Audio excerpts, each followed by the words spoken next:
Are you able to hear me? Yes, sir, but your screen is not visible. Okay. What is the screen? There's no idea.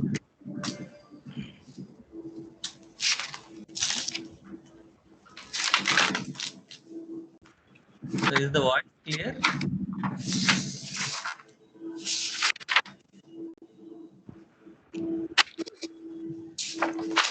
Yes, sir. Okay.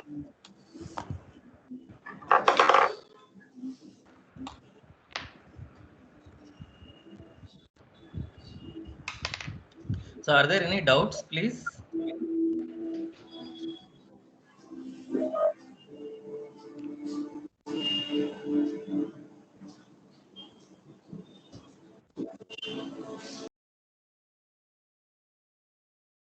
So any doubts?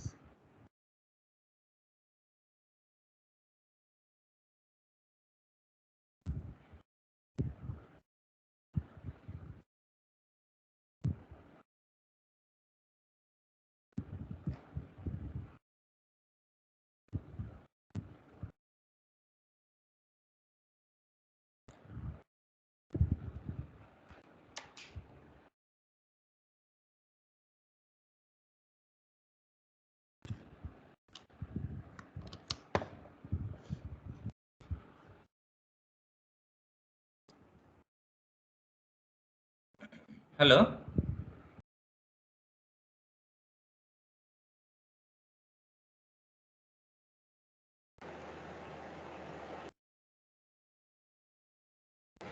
Yes, sir. Are there any doubts, or you can proceed with the...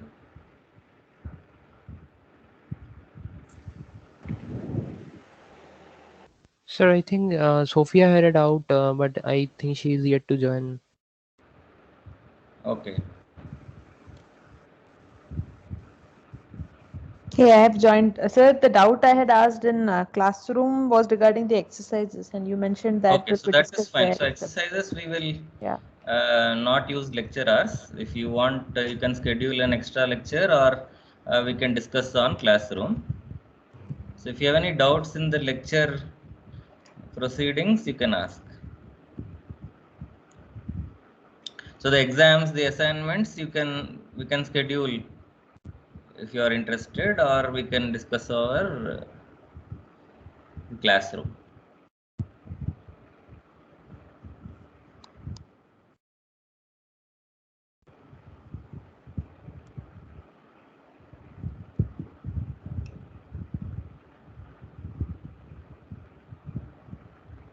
Hello?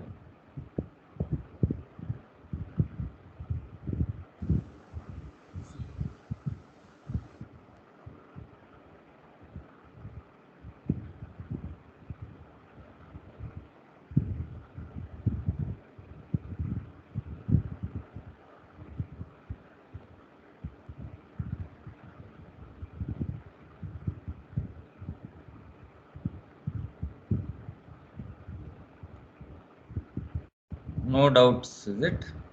Okay, so if there are no doubts, maybe I'll just take up one. So you said 2.1, right? So what is that problem? Can you remind me?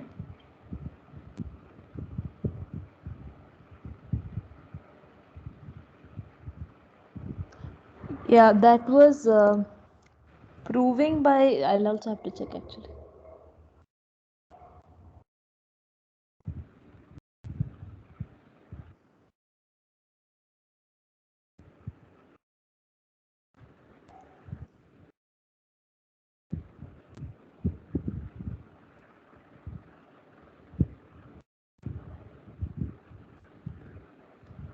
Yeah, so it was to prove by showing that given a training set, there exists a polynomial such that the polynomial being greater than 0 is equivalent to the hs of x being 1, where hs of x is the Right, right.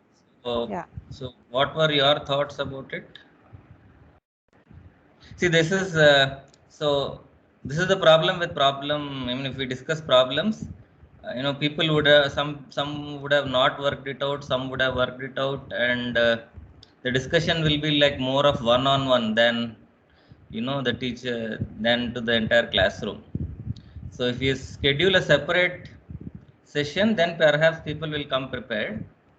Anyway, so for this question, what was your thought process? So I remember where, the ways in which given a table of values, you can find a polynomial which fits it by looking at the differences and whether the first difference is constant or second difference or so on. But a generic proof of, given any set, how can you convert it into a polynomial representation? I don't know how to do that. So I don't think the question is about a general set.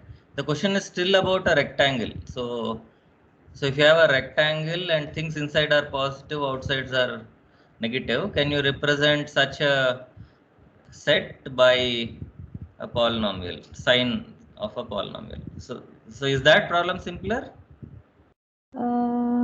Yeah, I guess that I'll have to think again in that with that assumption, but yeah, that might be simpler. But where is it mentioned that it is, a rectangle? This So it is mentioned in the context. So they say hs of refer this x. equation, Oh, right? So the context is in the case of rectangle. So if it's a general set, you can't do it.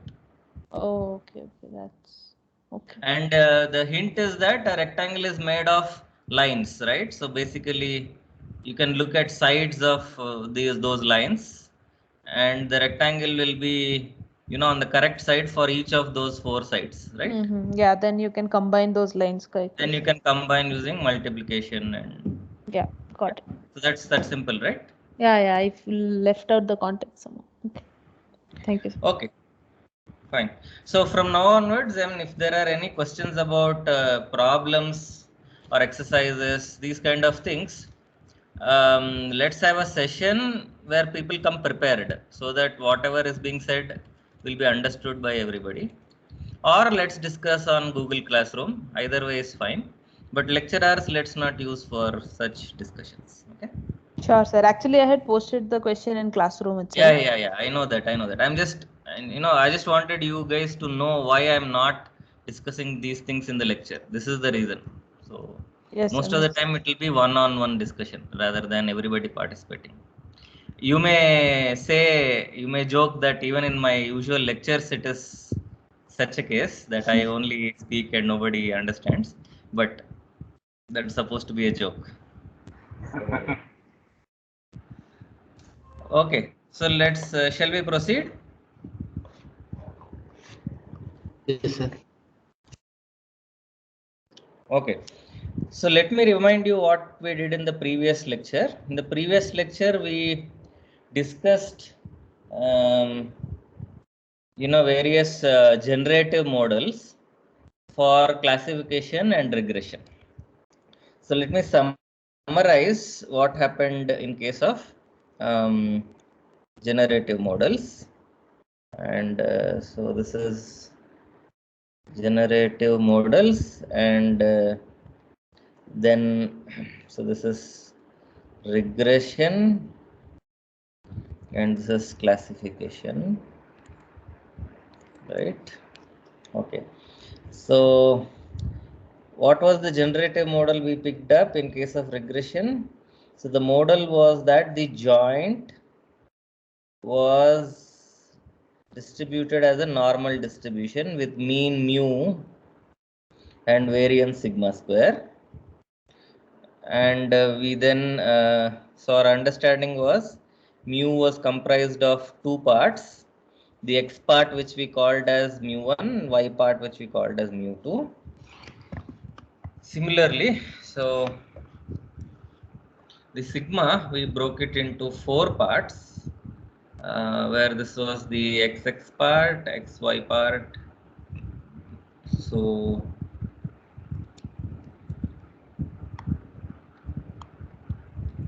this was how we wrote it, I think. And then we estimated parameters for this normal distribution, Gaussian distribution, and then we computed the posterior form of the posterior. And interestingly, the posterior distribution was again normal distribution with some mean which was a function of x and some sigma square which was constant, right? And it turned out that the mean function was in fact an affine function. That's almost a linear function whose form looked like this, right? So sigma 2 1 sigma 1 1 inverse x minus mu1, right? So this was what happened in case of regression. And in case of classification, we had no example of a explicit modal distribution that generates, few real numbers and few discrete objects simultaneously. So the idea was to indirectly model the joint by modeling two kinds of distribution. One is the class conditional, and that we for example modeled using a normal distribution whose parameters are mu y and sigma y. So if there are two classes, there will be two means mu1 mu2 and two sigmas, sigma 1 sigma 2. Okay, so please note that the meaning of mu1 and mu2 is completely different in case of classification and regression. Mu1 meant the mean for the inputs in case of regression, whereas in case of classification, both mu1 mu2 represent means of the input in the inputs, but one is for the first class, another is for the second class, right? So then we also modeled the so-called prior by a multi-Nolli distribution of parameterized by pi, right? And once the model was clear, the parameter estimation was known to us, and then we wrote down using the Bayes rule the form for the posterior. The form for the posterior again turned out to be a multi-Nolli with some parameters theta, where theta y, the yth parameter, that's the probability of class y, that being proportional to e to the power of some quadratic function in x, right? Everybody remembers the, so I'll write this in this form, right? So I think I explained this in one of the previous lectures. So with a suitable phi function, this can be understood as a quadratic function in x.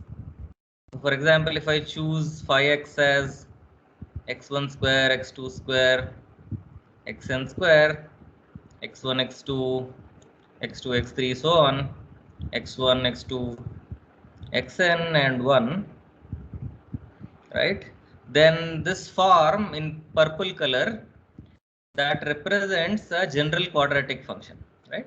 Now in case of the Bayes classifier we obtained in classification in the previous class, we had the probability of y being proportional to e to the power of a quadratic function in x, right? So that's what I'm representing here, a general form. Instead of writing the explicit quadratic, I'm just writing the general form, right?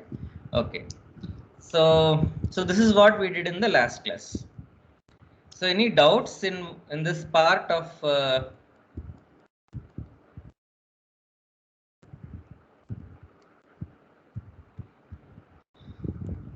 so this is clear, right?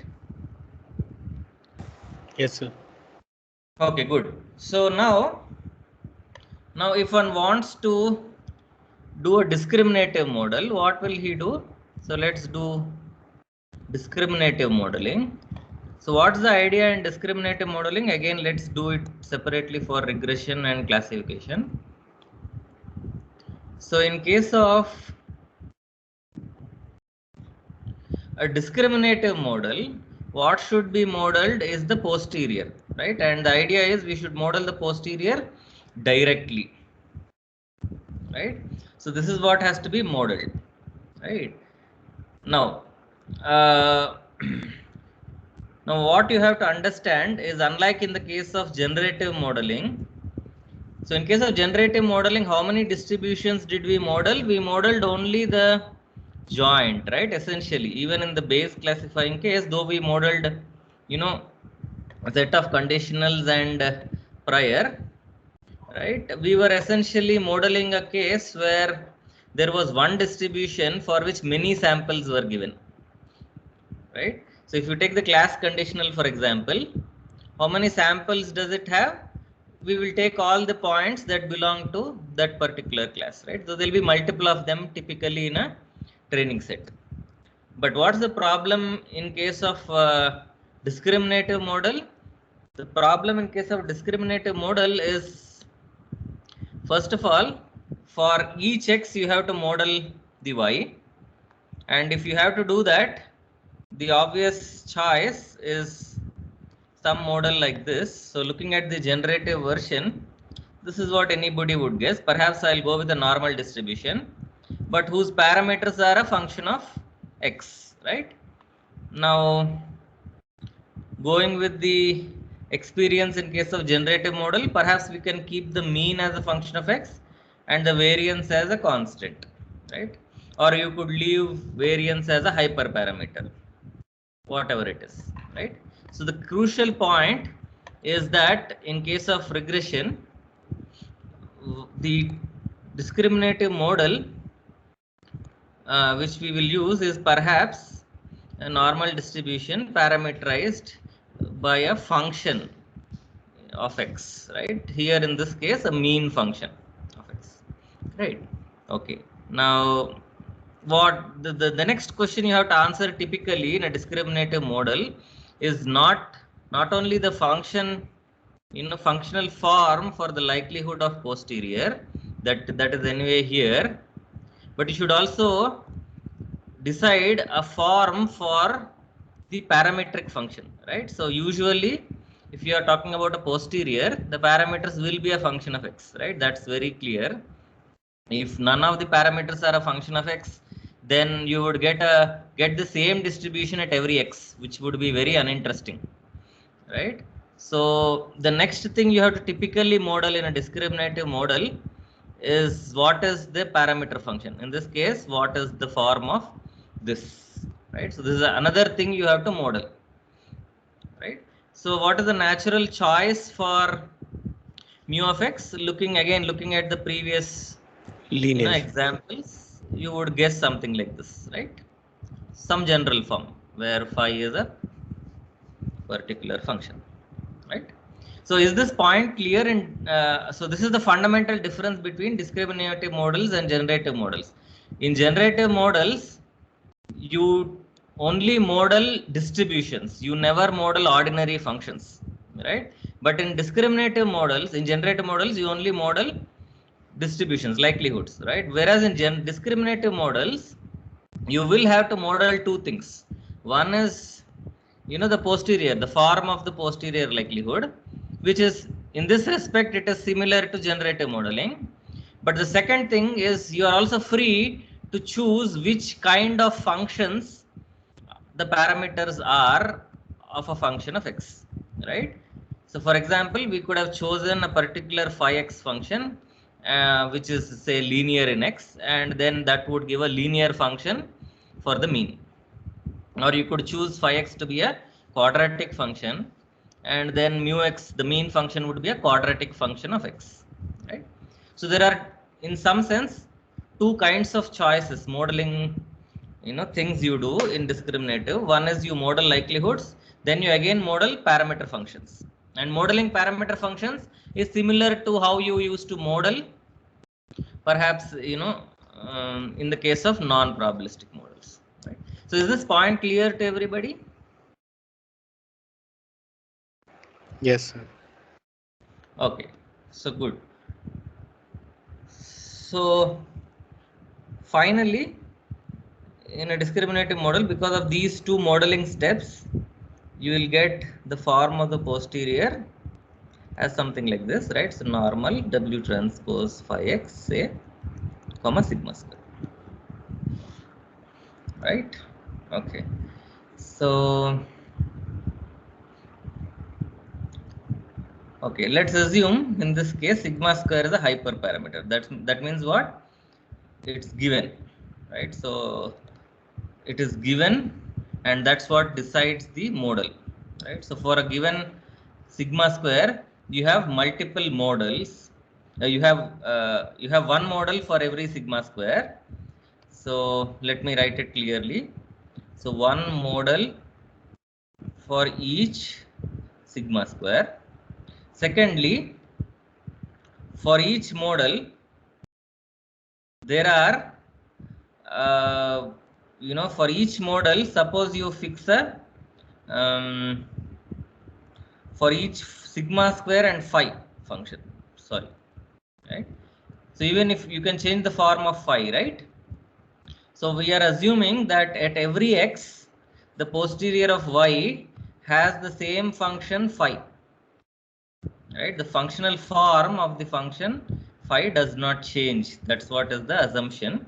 Of course, you could also discuss other models where this is not the case, but this is the simplest case, right? So how you to get a model? You fix a value for hyperparameter sigma square, and then you fix a functional form for phi, maybe a quadratic, maybe a linear function or something like that. That would give you a model.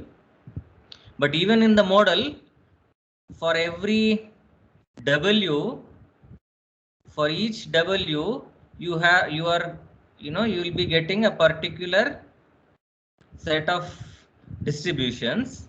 And how many distributions are there for each w? One for each x, right?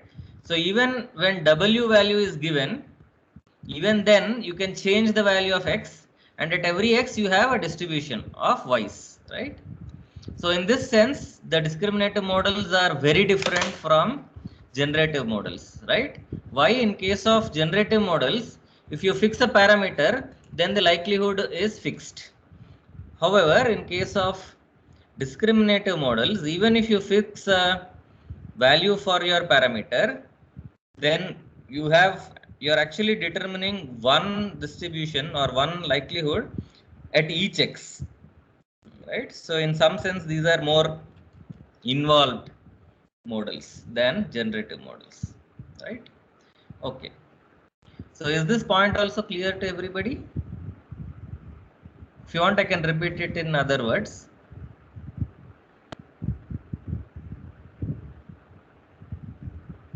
Sir, please repeat it once. Okay. So here is an example. So suppose I am doing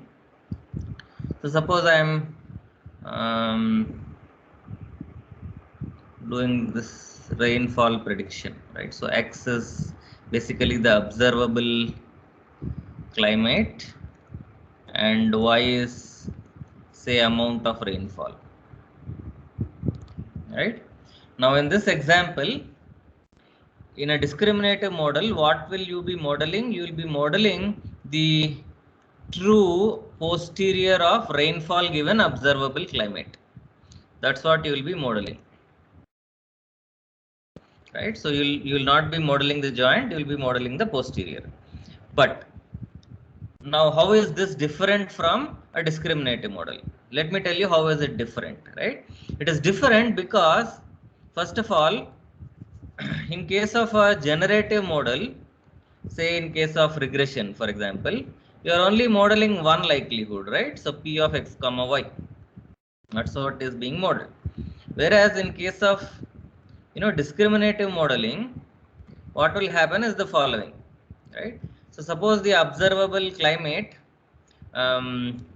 you can idealize it just for our visualization sake. Suppose it is one dimensional. It is hard to believe that the entire climate which is observable can be summarized as one number, but let's just assume it is one dimensional, right? Then what are we modeling? Essentially, we are modeling essentially something like this, right? So at a particular x, say x is equal to 0, perhaps distribution of y is this, right? So what is this? This is at x is equal to 0, right? And what is this axis? Y, and this is P of y given x. Okay. So at some value 0, What are we plotting here? The likelihood of rainfall. That's what I'm plotting here. And that's a distribution, right? And let's assume that's given by the black curve, right? Now, if I look at some other day's climate, maybe x is equal to 1. And in that case, maybe the climate distribution looks like this. Is x equal to 1, right? Again, what am I plotting in the red line? The x-axis, y-axis remain the same. The x-axis is the values of y, that means rainfall. So higher rainfall, lower likelihood, that is true in both cases. But the way the rainfall is distributed in the day where x is equal to 1 and in the day where x is equal to 0 is quite different, right? Similarly, for another day, maybe x is equal to 10 and then perhaps this is, this is how perhaps the distribution of rainfall is. This is x is equal to 10, right? So what am I plotting here? These are all the ideal likelihoods, right? P star, posterior of the, these are all the ideal posteriors, right? So this is the true, so the green fellow is the true posterior of rainfall. That means the likelihood of distribution of rainfall when the observable climate is 10. Similarly, the other curves, right? Now everybody understood what these curves are? Yes, sir. Yes. Okay. Now, how many such curves will be there? One for each x, right? And how many x are there? Maybe uncountable, right? Because x takes every real value perhaps, right?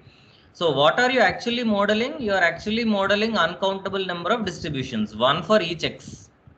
Is that point clear? Yes, sir. Yes, sir. Yes, sir. Right. Whereas contrast it to what was happening in case of regression with generative model. How many distributions are you modeling here? Only one.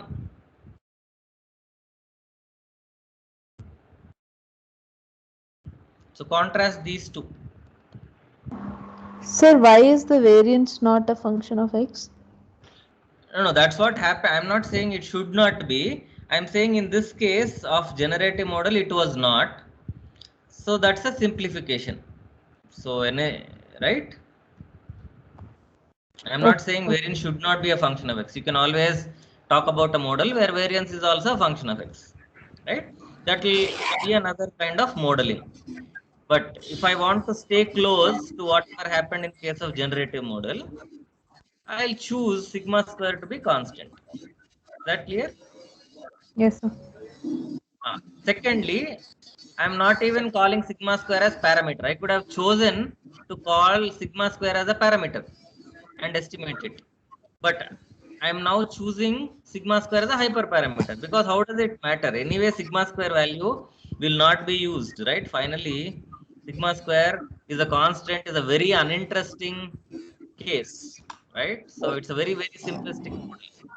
It's of no use anyway. It's basically saying my variance in like distribution of rainfall is same irrespective of what is your observation about climate.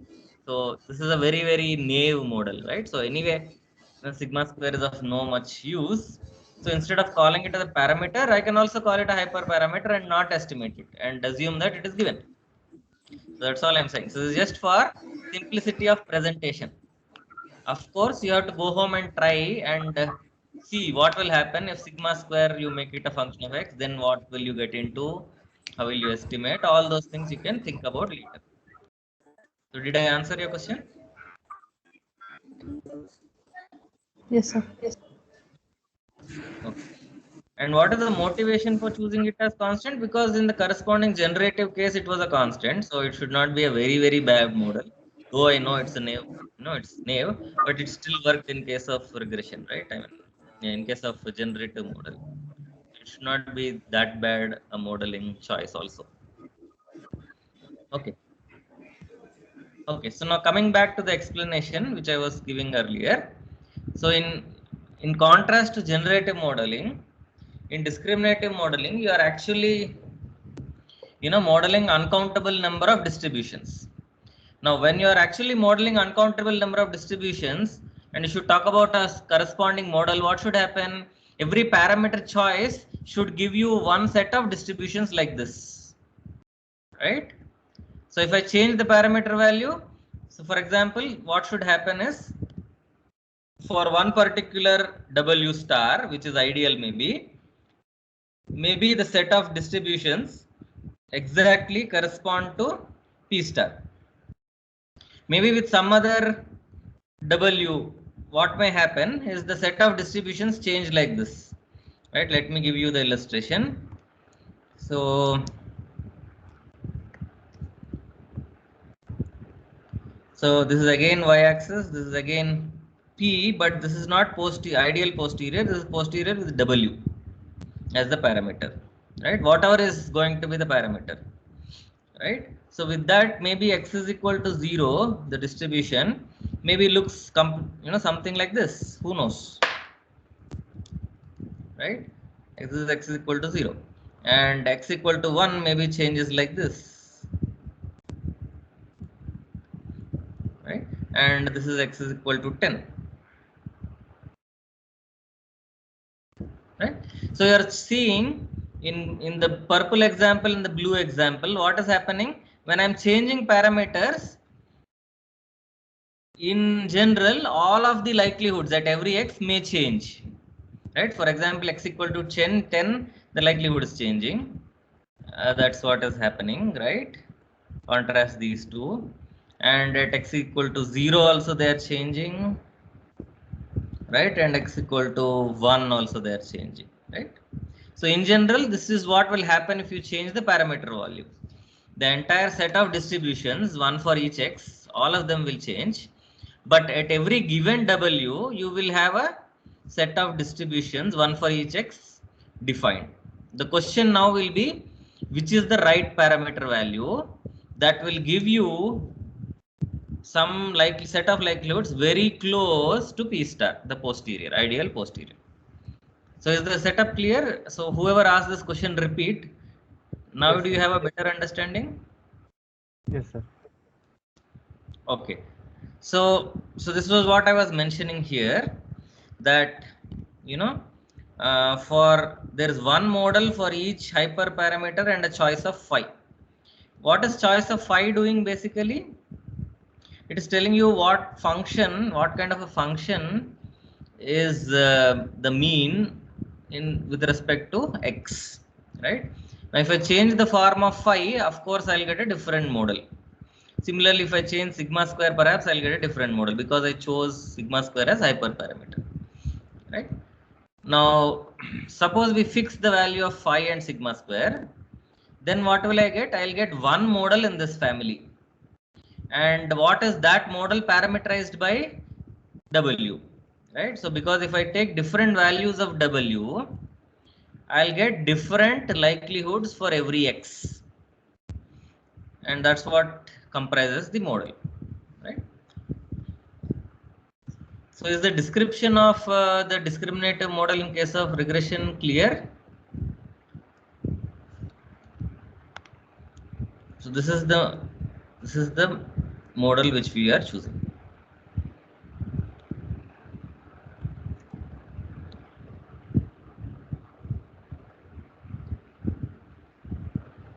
So could you repeat just the last sentence once more about different models for different values of? Different model for. Okay, so let me give you some more examples. So suppose. So what is our model? Our model is this. Let me write it very clearly, right? So W transpose phi of x, comma sigma square, right? Now, see, it depends on my choice what I call as a model. This is a matter of definition, right? So what I define as a model, what I define as a parameter, what I define as parameter. That's my choice. Now what I am describing to you is one particular choice. Okay. Now in this choice, I am thinking that there is one model for every sigma square and phi. That means for given sigma square. So let's assume sigma square is say 1. And my phi function is an identity function. It just takes back x and gives me. So with that, what is the model that I get? I get this. Right? This is the model I get. Right? Now this fellow is a valid model. Right? Now, in this model, let's ask more things about this model. In this model, how many distributions will be there? First of all, for every, so in this model, I am calling W as the parameter. Okay. So this is my definition. So why am I calling W? Yes, you can also call maybe sigma square and W as parameters. I'm not denying that you should not do it. You can do it. But just to be clear, formally, what is the model I'm considering? So this is what I'm doing. What am I doing? I'm fixing values of sigma and phi, and that would give me a model. This is what I'm calling as discriminative model, right? Now in this model, I should show you what is the parameter. I'm showing you W is the parameter. Now if W is the parameter, what should happen? For every value of W, I should be able to get a distribution for every value of X, right? And that's what we will get, right? For example, suppose X belongs to R, so it's a univariate case, right? And let's assume W is a parameter, right? So let's assume W takes value 1, right? Then what is the set of distributions I'll get? This is the posterior I'll get. So this into X comma 1, right? Now how many distributions are there here? There will be one for each X. I can ask X equal to 2. What is the distribution? That will be normal of 2 comma 1. That's a distribution. I can ask at X is equal to 1. What is the distribution? It is normal of 1 comma 1. So on and so forth. At every X I have a valid distribution for Y, right? Now similarly, I can choose another parameter, W is equal to 2. Then what will happen? Then Y given X will be normal distribution of 2X comma 1, right? And in this case, what will be the likelihoods? With X is equal to 2, I will get normal of 4 comma 1. With X is equal to 1, I will get normal of 2 comma 1. So you are seeing, right, that these distributions, set of distributions will be different when I change the parameter. So it's a function of the parameter, right? So how do I get various distributions in the model? By just changing the parameter, right? But even with a fixed value of W, I'm not getting one distribution. I'm getting one distribution for every X. That's all I'm saying. And that's what should happen, because posterior is a likelihood for every value of X, right? Not for some value of X, right? Now this is the story with these hyperparameters. I could have done another choice. I could have said consider sigma square as 2 and phi of X as a log of X, right? In that case, what will be my model? My model will be this, right? And X is again univariate, so it will be W times log X comma 2, right? Now contrast the yellow model with the purple model. It looks very different, right? What is the commonality? The commonality is that in both cases, the posterior is being modeled. The form of the likelihood function is same. It is normal. But what is changing? What is changing is the mean function. Here it was a linear function. Here it's a function of log of X. That's an entirely different function, right? The other change is here the sigma square was 1. Here the sigma square is 2, right?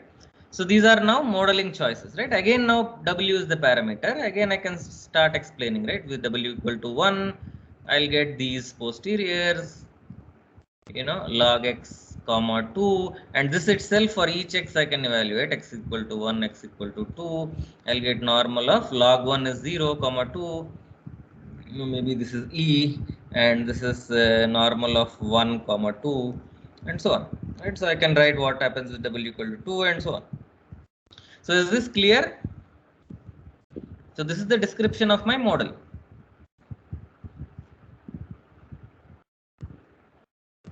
Yes. So Sophia, is it clear? You Yes, asked me sir. to repeat. Okay. Now, given this understandings, one of you may question me, why did you take sigma square as constant? Why did you take sigma square as hyperparameter? I am not saying these are the choices. I am saying these are one of the choices, right? So you can make sigma square as a parameter and estimate it. You can make sigma square as a function of x and estimate it. But those are all, other alternatives, which are perhaps a little more difficult to explain for me than this simple model. So I am considering the simple model. So is this clear? Yes, sir. Okay. Now, so let's come back to the model, right? So we are done with 1A step, right? In discriminative modeling, what is the 1A step? Model the discriminative model. We have done that. So we have chosen this model. Now, what's the next step? 1B step, estimate the parameters, right? So let's do the estimation. Suppose you are given some data. From some data, you have to estimate W. That's and the model is, again, let me write it for you. It is this. Okay. Okay. So now who will help me out? So how do you think we can estimate the parameters in this case? So how is the data? Let me recall for you. Data is a sample from the joint distribution. So there are these samples given, right? And what is to be found is the value of W, right? So any ideas how we will solve this parameter estimation problem based on your experience in case of generative models?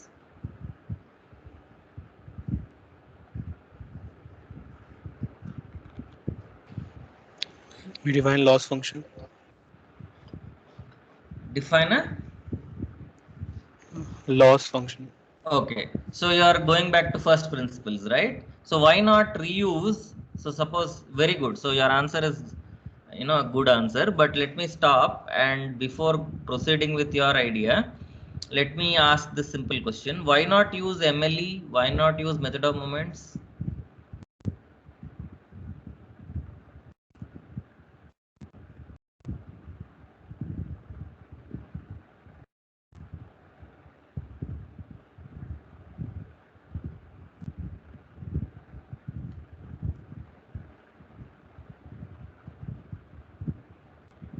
Yeah, we can use that because that is, we define the loss in terms of the distribution and we estimate it using MLE and method of moments.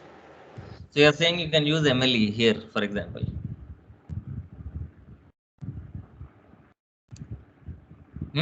Yes, no?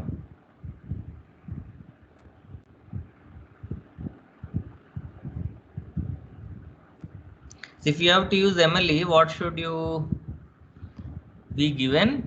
Whatever distribution you are estimating. So let's assume previously what happened. We were modeling some joint.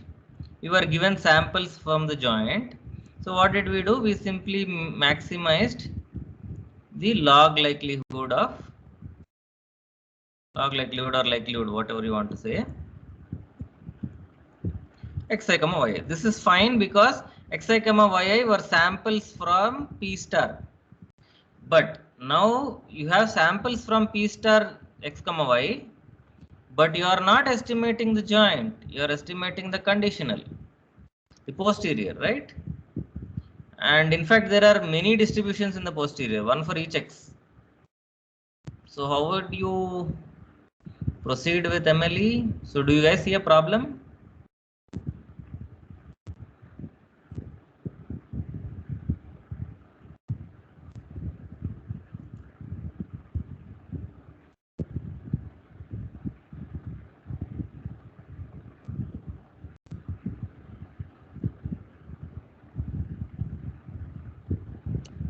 Sir, it will be very complex to compute MLE for, I think, multivariate Gaussian. Why? I mean, first of all, how will you define MLE? See, in case of, so this was clear, right? In case of regression, or if you have some distribution P star X and you have samples from it X1 to Xm, it was easy to write down MLE. It is simply maximize 1 by M. Again, I am writing the same thing, log P Xi.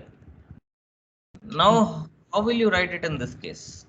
Yes, sir. I think one of the Because points there is no one distribution, right? There is one distribution for each X. yeah, correct. Might be one of the distribution is multivariate Gaussian. So in that case, it is very complex to compute MLE. No. I'm not talking about computational complexity. So suppose I know how to compute. I mean, in the last class also we wrote down an expression for sample covariance, right? So I'm not talking about computational complexity. See here, there was one distribution from which we were getting samples, right? And we were simply taking the likelihood of the training set. That was what happened in case of MLE. Or in case of method of moments, what did we do? We simply said we'll choose a function psi and then match the expectation to the average value of the expectation, right? But in this case, what will you write as psi? Or how will you generalize this? That's not very clear, right?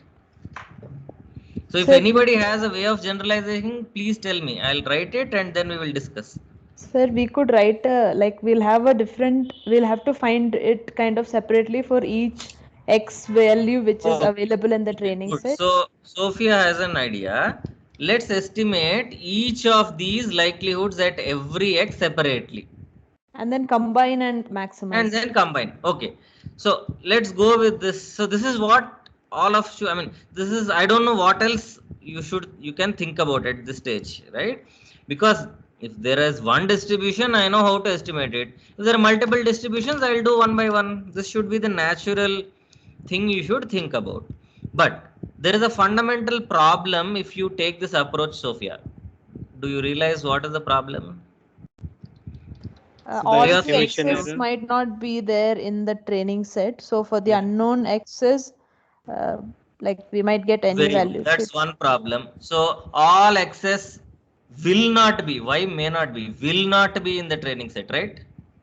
Yep. Will not be in D. So how will I even talk about some new X which is not in the training set? That's one problem, and that's a fundamental problem, right? I don't know how to, overcome that. Any other problem? Somebody else was also talking. There was an overtalk. Can you speak up? I was also saying the estimation error would be huge for the new set in this case, because we'll be overfitting the data with every See, X. no. See, overfitting, all these details are later, right? First of all, tell me one way to estimate. See, let's first talk about one way to estimate. Then whether it overfits, underfits, those things we'll see later, right? So even getting one estimate is difficult, right? Difficult in the sense, how will you answer this question? So Sophia said, I will, at every X, I will model the distribution that we modeled it. But I'll find a W such that across all these X's, at every X, my distribution is matched. But if you want to do that, what is the problem?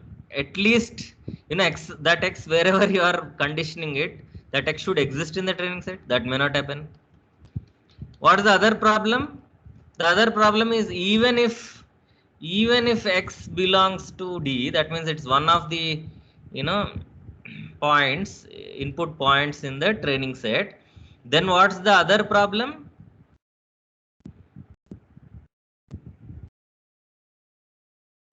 Very few cases of that. I mean, Very good. So even if X was present, typically because these are real numbers, if X is present, it will be present only once. The chance that the same number is present twice will be 0. That's what is a real number, right? Otherwise you will not call it a real number, right? So these are all continuous distributions. So even if X belongs to D, there will be only one instance where, so X maybe was followed by Y, some Y. So there will be only one sample for the distribution given X. So how will you estimate, the distribution at X with one sample? See, previously what was our argument? Given many samples, the expectation will be closer to the average. That was the argument in either case of MLE or in case of method of movements. Now both those arguments will fail because there is only one sample or no sample. So clearly with no sample or one sample, I cannot do estimation like this. Right? So this is what I want you to understand fundamentally, that you cannot use MLE or method of movements directly for parameter estimation and discriminative modeling because of this problem, because essentially you should deal with this problem of estimating distribution with one sample or no sample, right? Okay. Now how would you, so the next question is, now this seems to be a very difficult task, right? How would you overcome this? How would you ever estimate a distribution given no sample or one sample? That seems to be impossible, but that impossibility will not be an impossibility because you are assuming that these distributions, see, this is true that you cannot estimate a distribution from one sample or zero sample if you are estimating distributions that have no relationship. But here in this case, all these distributions, one for each x is there, right? They are related somehow. How are they related? Their mean parameter only is different, and that has a specific relationship. That's what you should bank on, right? So intuitively, this is why things will work. Things will not work if there is no relationship between every posterior. That means that x equal to 1, x equal to 2, if you are looking at the distribution of y's, and if you don't assume any relationship, then yes, you cannot solve this problem. Okay, you cannot estimate things with one or zero samples. But something funny or something clever or smart can be done when you have some particular relationships between these posteriors at every x. And that's how we actually created the model.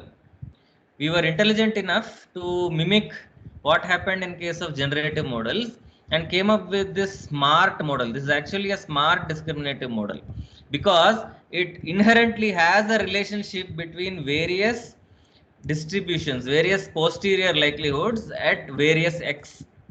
And how is the relationship? This is exactly the relationship. They don't differ in the form, they don't differ in the variance. The only difference is the mean value is different, and that follows a specific function, fixed function, which is unknown. And that's what you're trying to estimate, right? So is this intuitively clear why you perhaps can estimate all these distributions with zero samples or one samples also?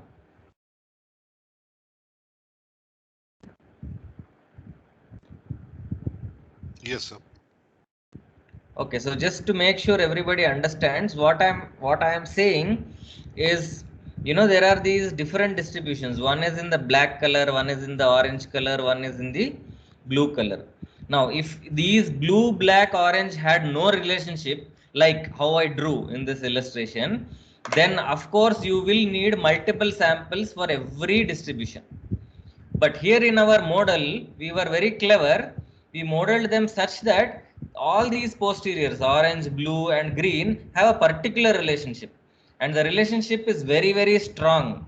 The relationship is as follows, that all of them follow normal distribution. All of them follow normal distribution, same variance.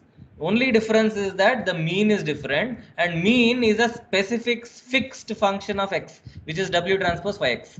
But it is unknown, and that's what we are trying to estimate, right? If everything is known, then there is no machine learning.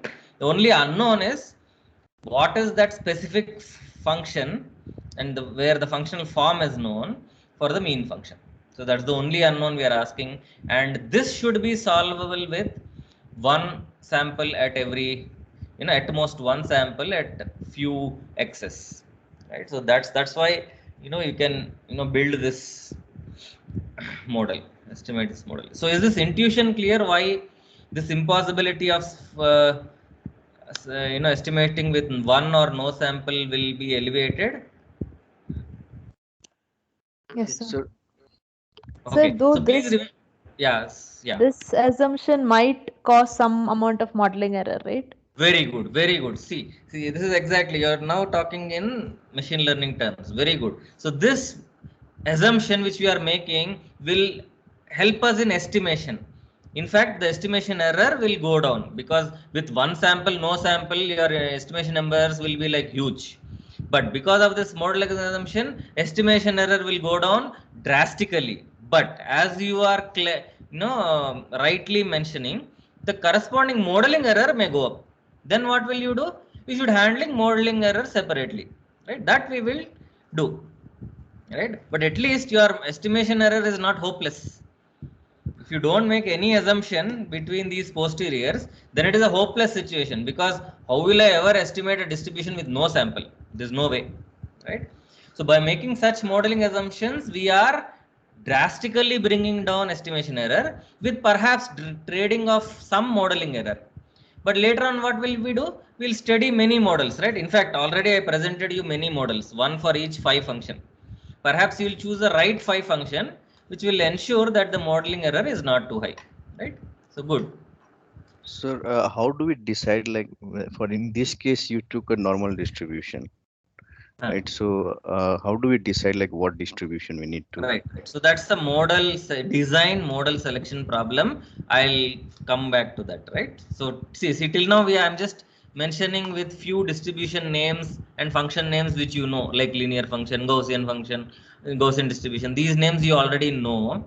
So I'm using them, I'm reusing them, and covering all these details. Later on, I'll just give a general form for distributions and functions where you will be bombarded with huge number of choices. Then you will actually rather than asking me this question, you will ask the converse question. You'll ask me, from this entire big choice of models, how will I pick the best from data or something like that, right? Automatically. So those things we'll answer in model selection, right?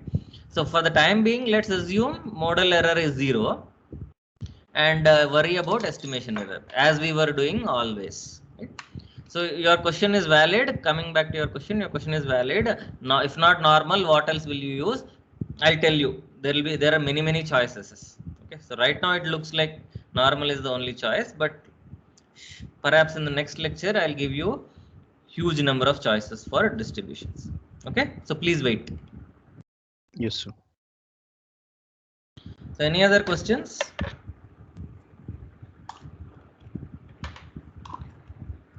Okay, so because I gave you intuition about this thing, what we can do is, as somebody was proposing, you can again go back to first principles.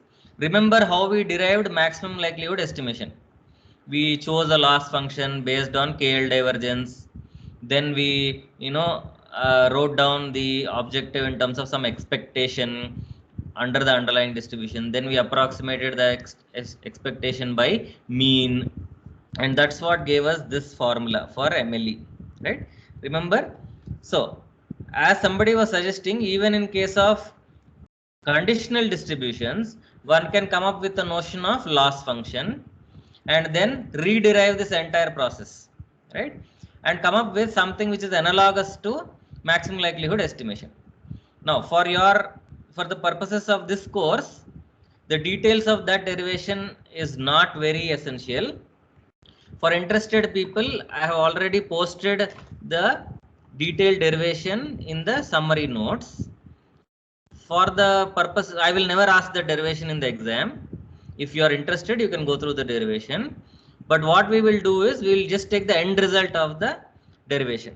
So how will the derivation proceed? Again, let me summarize. It will follow the same steps as, it will mimic the same steps as we did in case of MLE. That means we'll design a loss function, we'll choose scale divergence as the loss, then we will replace the expectation with an average, and so on and so forth. These steps remain same. The only difference is that previously we used to match distributions, now we will match conditional distributions. That is y given x kind of things. So if you have such sets of distributions, how will you match them using something like KL divergence, right? So those details, let me just postpone it to summary notes only for interested students. For the rest, let me just define it as a method. Okay.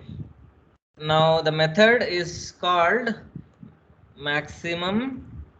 Instead of likelihood, it is conditional likelihood estimation. Okay. So in fact, in many books, this is also called as MLE. People don't even care to qualify this thing because it is a very similar derivation. So we will call this MCLE, maximum conditional likelihood estimation. But your books may call the same thing as MLE also in case of discriminative models, right? And the optimization problem in case of MLE and MCLE look very similar. Let me write what happens in case of MLE. In case of MLE, this is what you will do. You will pick a parameter that maximizes the log likelihood of what? The joint likelihood, right? So log PWXI comma YI, right? Now in case of MCLE, the only difference is you will maximize the conditional likelihood, that's all. So appearance wise, it is deceivingly simple, but you should understand that there is no direct way of guessing this from MLE. You should go through first principles derivation like we did in the previous lecture, which is more involved, hence I am not presenting the details in this lecture. Right?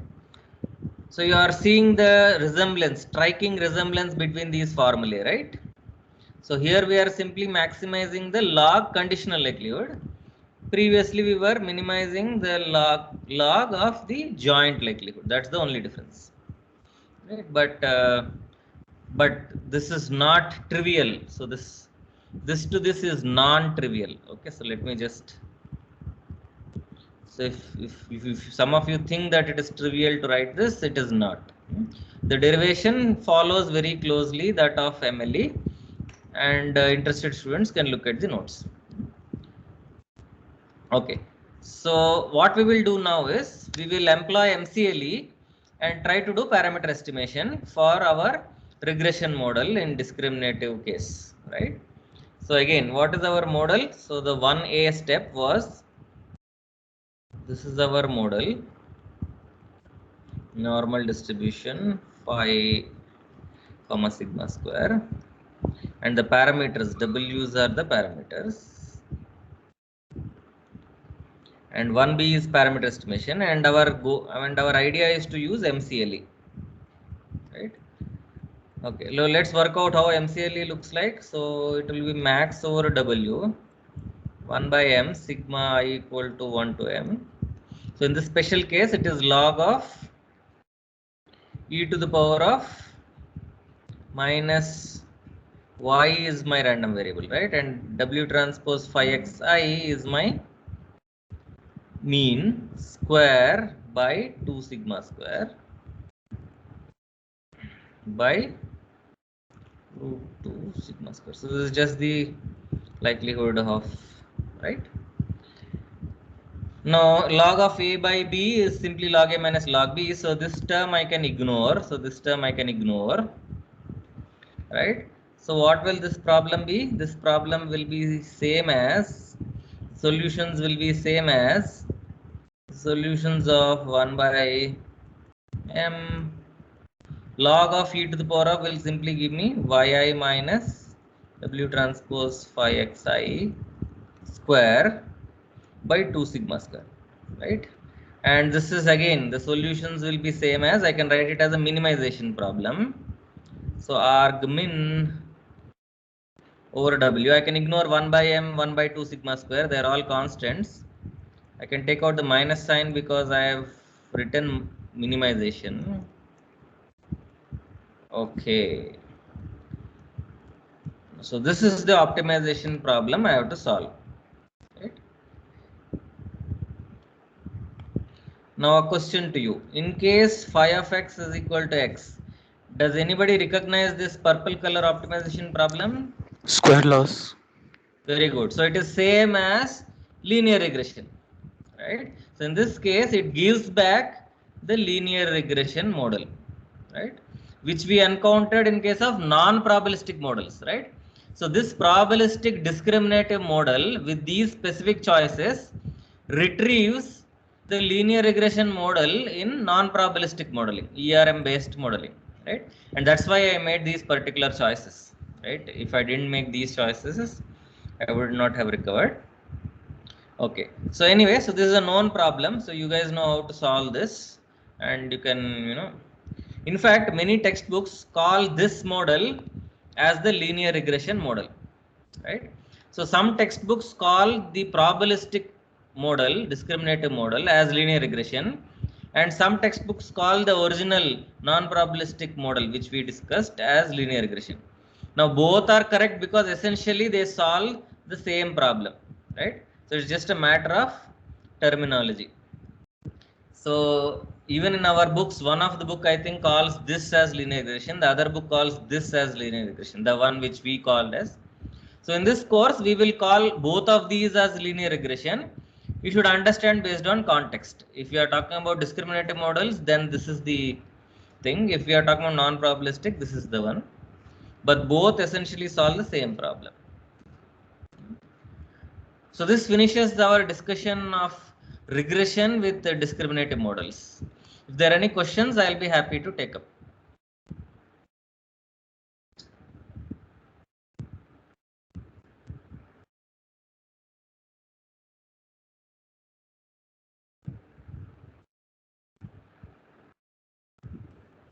Sir, after estimation, when we estimate the parameters, it just follows the generative steps after that. Correct. After that, it is same. So correct. After that, see, this is the second step is the same. Second step is what? Because it's a regression problem, the base optimal will be simply mean function. But what is mean function? It is simply W transpose 5x. Right. So that part is the same. Yes. Which W you will use? This solution for this.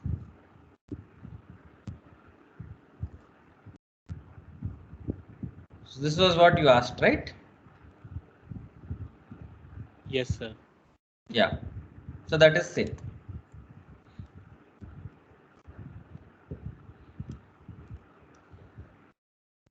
Okay. So should I assume regression in discriminative models is clear to everybody? Sir, next week we will ask more questions because we have to go back home and we will re-see the lecture and do practice. No problem. See, you guys should respond. That's all. You can say we have no doubts. You can say we have doubts. You can't sit not responding. So, so it's perfectly fine if you say we have no doubts now. Right? So we'll come back later. That's fine. Okay. So in which case I'll proceed with discriminative classification. So shall I do that?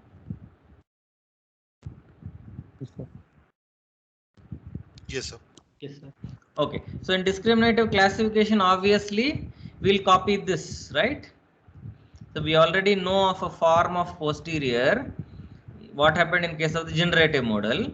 So we just have to parameterize that now, right? So what we will do is very simple. We'll just port this.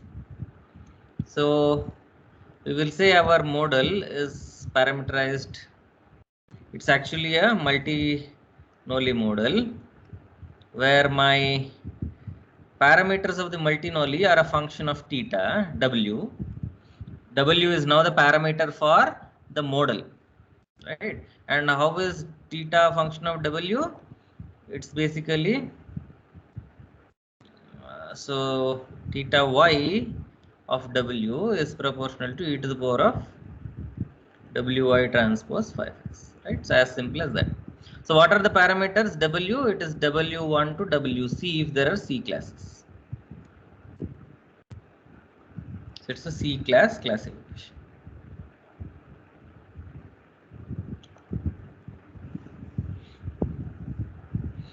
Okay. Sir, So can how we did we? ask a basic question? Yeah. Like, how is classification different from regression?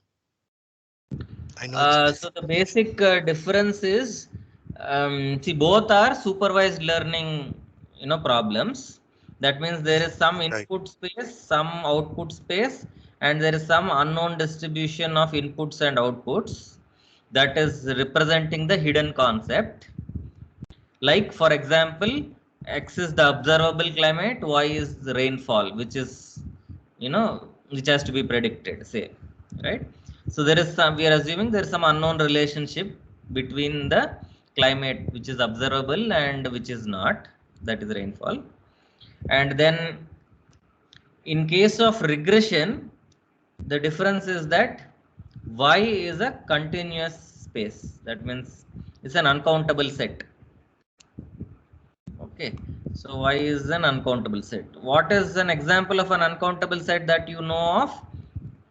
Real numbers, right? So for example, Y equal to R. Okay, so rainfall, does it take real values or does it take integer values? Which is a better approximation? Real values. Maybe real values, right? So that's why we are calling a rainfall prediction problem as a regression problem. Of course, you can also model, this is a matter of modeling again. You can make a rainfall prediction problem as a discrete classification problem also. But there you'll be encountering more modeling error because naturally rainfall, is ordered, right? Whereas classes are not ordered. So let me finish it by, so what is the case of classification? Y is a discrete set. That's the difference. So fundamentally, what is the difference between classification and regression? Both are supervised learning problems, but in one case, the outputs, that means the predictions, the values for which you are, predicting, they are something like real numbers. Okay. In general, an uncountable set, they come from an uncountable set. In case of classification, they come from a discrete set. Okay, what's an example of a discrete set? Maybe apple, a mango leaf, and a computer. This set is an example of a discrete set. Why did I give such varied examples? Because in a discrete set, you typically, if I tell you nothing, you should assume that these objects have no relationships, right? Perhaps there is, now that I have told these three, you can say, an apple is more closer to a mango leaf than to a computer. But suppose I gave you some other example like, apple, computer, and maybe human being. So, right, this is an example of a discrete set, right? Right. So, right, okay. So now, definition wise, this is the difference. The outputs take on, some uncountable values. That's what we call as regression. If they take on discrete values with absolutely no relationships, then we call as classification problem. Okay, absolutely no relationships or no known relationships.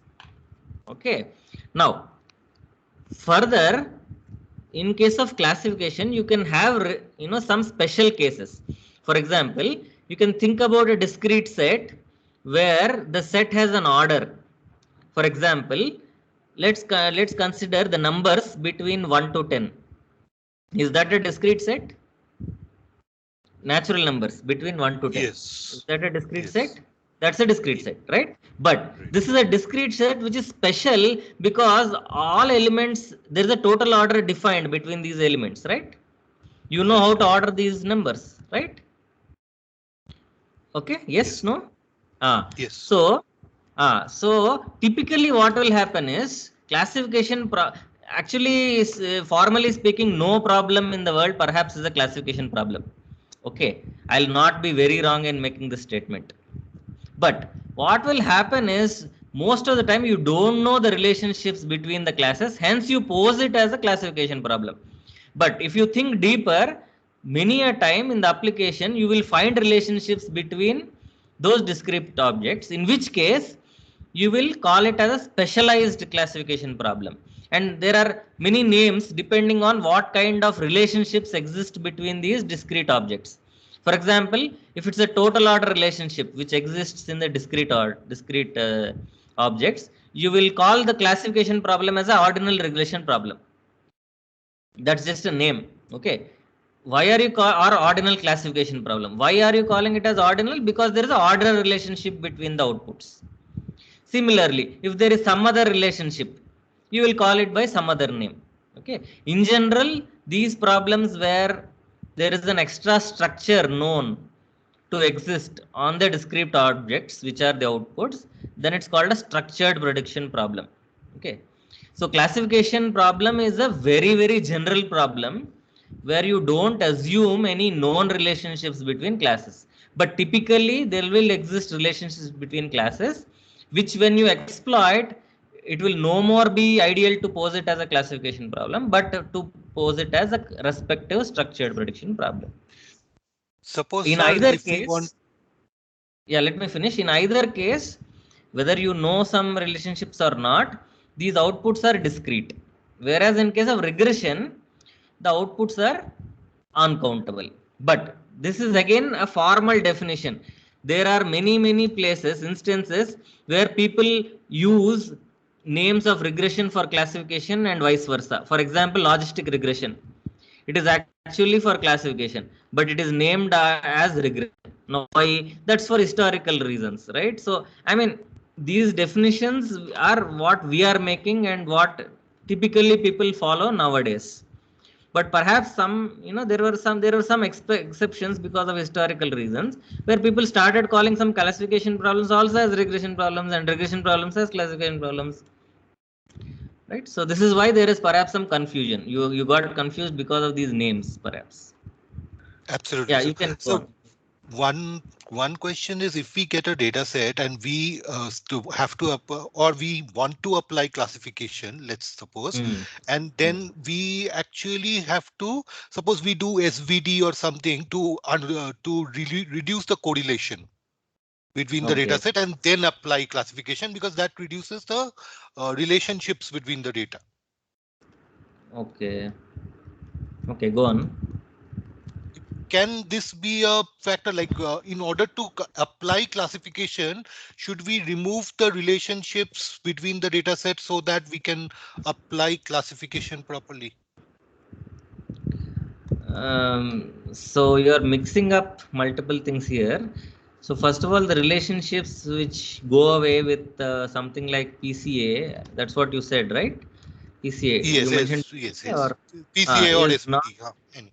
SVD, whatever, PCA or SVD is correlations between the input factors, that is the input variables, not, it has nothing to do with the outputs, right? And you can, depending on which model we are using, you may or may not remove these correlations between the input factors for the model to work. So the models which we presented, for example, the Bayes classifier based on Gaussian distribution, that works very fine even if the input factors have a correlationship.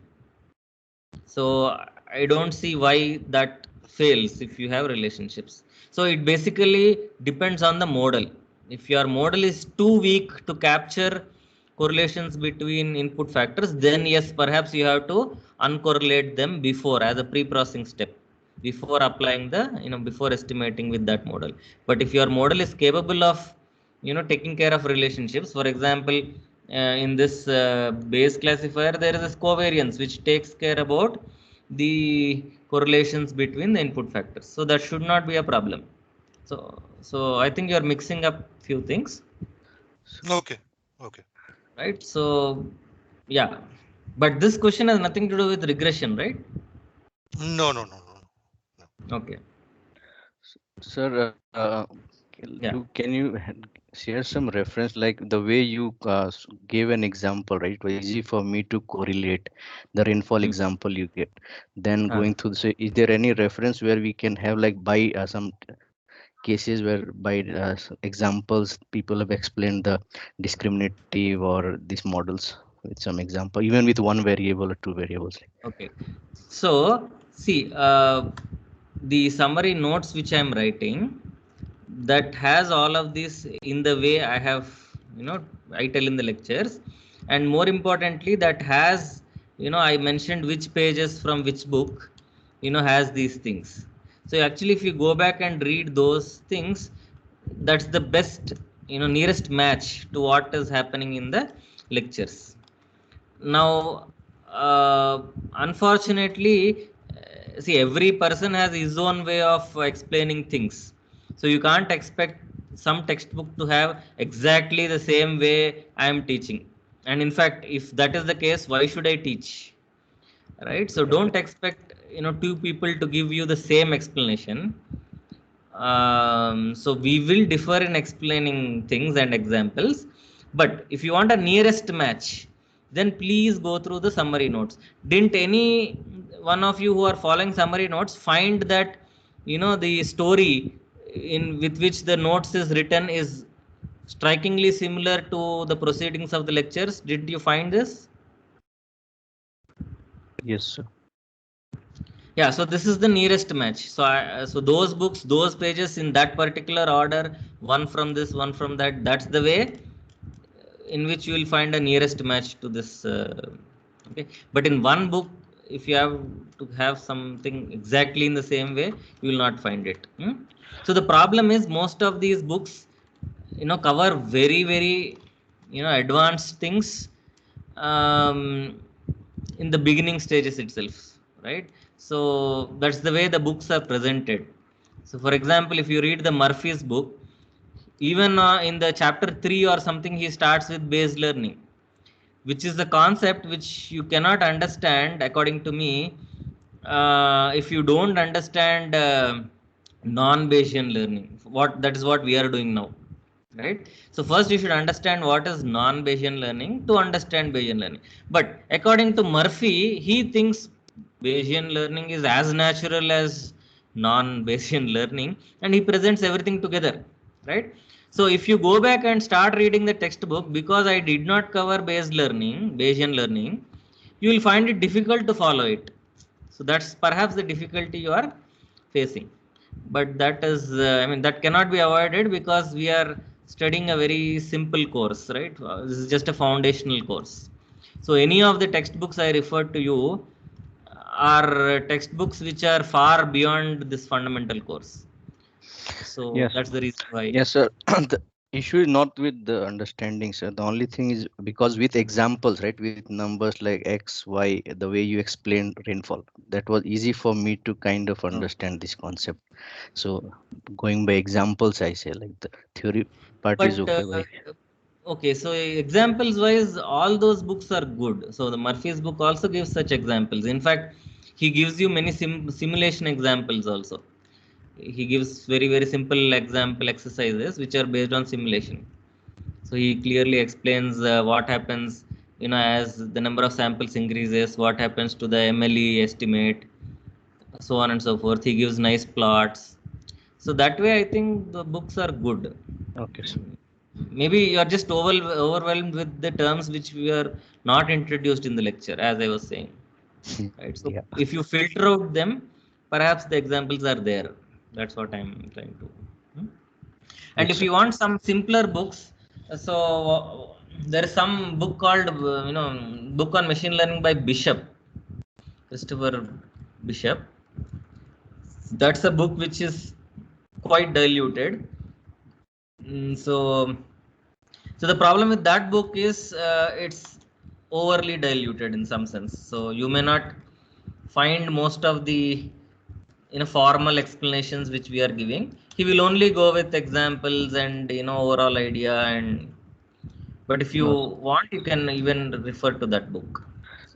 so explanation, anyways, we are happy with the way you are giving. All is we need examples, at least from my Okay. perspective. So then maybe you should look at Bishop's book. So I'll show you. So okay, anyway, so let's not divert the. So you can look at Bishop's book. Okay, I'll basically post various books on machine learning. Maybe summarize what their strengths are, and then you can pick up based on your choice.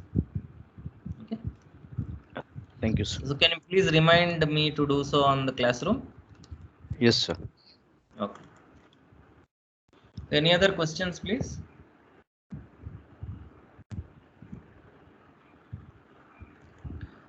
Okay. So whoever asked about classification regression, are there any such questions you want me to answer?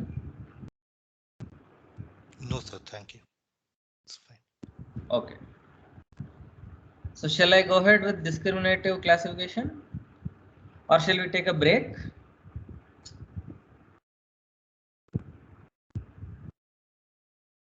So let's take a break. Yes. Let's meet at 3:40. 15-minute break. Sure, sir. So let's meet at 3:40, and then we will resume our discussion on discriminative classification.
Okay, so shall we start? Yes, sir. Yes, sir. Okay, so since there were some questions asked about classification regression, and since I kind of feel that some of you have not understood discriminative modeling, the philosophy, and so on. So instead of proceeding with the example of classification, I thought I'll just, you know, give you some details about the philosophy behind discriminative modeling, giving some examples. Okay. Okay. So let's say you are talking about three different problems. Okay. In one case, the problem is that about character, digit recognition. Sir, we are not able to see the screen. We are not able to see the screen. Okay.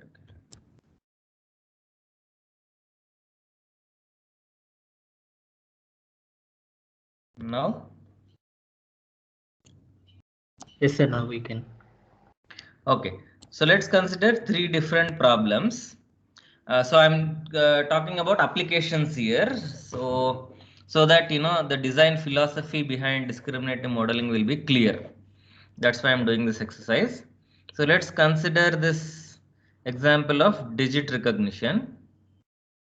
Okay. So what's the problem of digit recognition? You are given some handwritten digit, say 1, 2, these kind of things. So you're given images.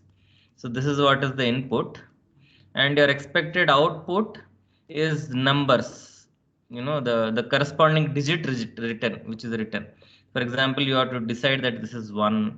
Another image, maybe you written like this, you want to recognize it as 7, so on and so forth. So everybody is able to hear me? Yes. Okay. So the problem of digit recognition is clear to everybody? Yes, sir. Yes, sir. Okay. Now the other related problem, let me just give you another problem. So this is email, so the counting number of emails, so predicting number of emails. So suppose you want to predict, there is a CEO of a company, he gets many emails, right? So you want to understand how many emails does he get based on some events which happened recently, right? You would expect that the CEO of a company will get, depending on various events which happened related to the company or financial situation in the country, so on and so forth. So some events, the number of emails he gets on an average changes, right? So there are some observable factors which are observable factors like economic factors, socio-economic factors, whatever, observable socio-economic factors, and your prediction is based on that. You have to predict how many emails he will get. That's again a number, right? So maybe some numbers like and let's count emails, number of emails in so how many emails do you think CEO of Microsoft will get per day on an average? Say CEO of Microsoft or Google, say 1000, sir. 1,000 or thousands? Thousands. Maybe 1,000. So let's go with this guess. Okay, so let's measure emails, number of emails, not in ones but in thousands. So that's again like 1,000 or some 2,000 in some other case, or some 9,000, something like that. So let's assume again for some reason he won't get more than 9,000 emails, say, in a day. So it's some number between 0 to 9 again. Okay, so then let's may talk about another problem where there is again this rainfall prediction.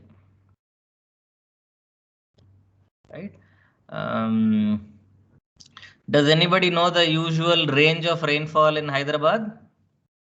Oh, why Hyderabad, your place?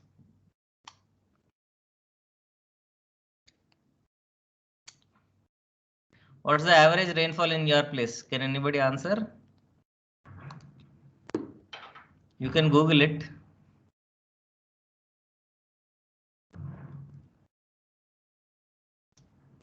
Around 5 inches. Huh? 5 inches, I googled it. 5.31 inches. 5.31 inches. Yeah. Okay. So some number of inches, right? Typically, it will be between how many inches to how many inches? Any idea? So 5.3. Can somebody else Google? Tell me in inches. 31. 21 inches. 31. 31 inches, is it? Yeah, it's in So Delhi. it's Google. Which place do you stay? Delhi. Huh? Delhi, sir. Delhi. Oh, Delhi gets so much rainfall, is it? This year it hasn't got that much. Okay. So 5 to at least 30, we have some numbers. Okay, anyway. So based on some observable climate conditions, that's the input. You are predicting some amount of rainfall, right? So some number 30 say, or in some other number 5 inches somebody said, so on and so forth. Okay. So now suppose we are given this this kind of a situation. We in one case digit regression problem, another case number of emails, and another case rainfall, right? Okay. Now suppose you want to do discriminative modeling in each of these cases. Let's see how would you go about designing the model. Okay. So in discriminative model, first of all, your goal is to model the posterior. Now, which model? So how will you design the posterior? The first step is you should decide what is the form of the distribution for the posterior. Okay. Now, what is the random variable in the posterior? Is it y or x? Which is the random variable? Y. Y, right? So basically, we should model the distribution of the outputs, right, as a function of x. That's a different matter. But basically, what has to be modeled is outputs, right? So let's see. In this case, what is a suitable distribution? If somebody asks you, hello. yes, sir. So suppose I ask you, what is the most suitable form for the distribution of the outputs? What are the outputs? 0 to 9. Those are the outputs here, right?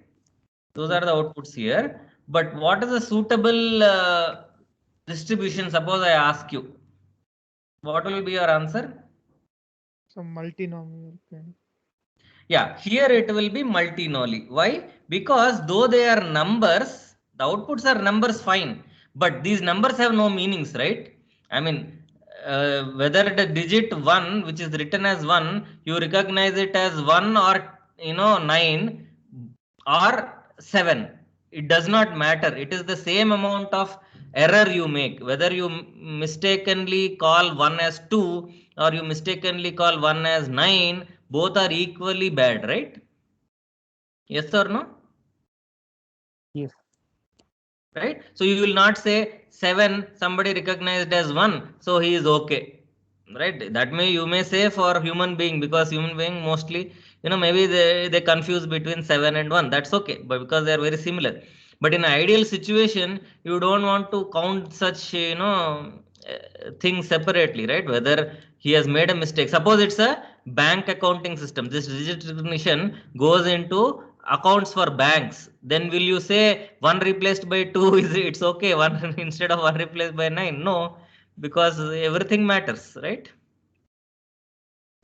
So is it clear that in some applications maybe it does not matter which digit it is, whether you are wrong or right only matters? Yes. Okay, so let's go with this. So here you are seeing the discussion, right? How much discussion? So one thing is just based on whether the outputs are discrete or not, you can make a decision. But in order to justify why you are using multinoly, it really takes some time. You have to actually understand where this digit recognition is going to be applied, how does it matter, so on and so forth. For example, so I think I gave a wrong example. Instead of bank, suppose this digit recognition is used for vehicle number plate recognition for traffic penalty. Then whether you call one as 7 or one as 9, it's equal penalty, right? It's equally wrong because instead of one car, you will register another car for penalty. So agreed? Yes, sir. So in this application, at least, it is very clear that you should use a multi-nolly. But there may be other cases, like I was wrongly giving the example of a bank. Suppose you are, using this digit recognition in a bank application. Then would you still go with multi-nolly? Maybe not, because the error you make in any digit place when you replace 1 by 2 is lesser than when you replace 1 by 9. Yes or no? I mean, it is still going to a different account, right? So it should still be equally guilty. Oh, right. Okay. If you are talking about account numbers, then it is fine. Yeah. So account numbers or car registration plates, all these cases, multi-nolly is the better thing. But suppose this is going into counting the amount of cash, the bank balance, then it matters, right? It depends on at which position in that thing it is making the error, right? If it's a units place, yeah, then as you said, it doesn't matter. But if it's in the hundreds of thousands, then it would matter. Correct. But you can't say everybody will have units bank balance. So, but somebody may have this error in a lakh position or a crore position, and then 1 to 2 is better than 1 to 9, right? Yes. So basically the you're seeing, right, how the application of where this is being used is going into the model. Maybe I'm not giving perfect examples, but you're getting the point, right? Yes, sir. Yes. Right.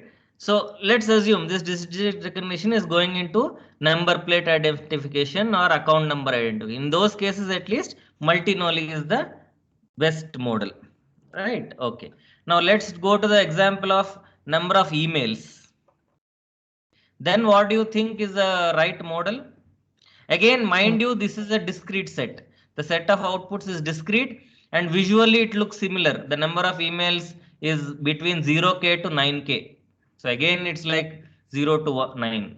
But visually it is same, but the application is entirely different, right? It's actually counting some number of emails. So what do you think is... Some normal distribution with low variance centered on that item of interest. Okay, so that's one answer.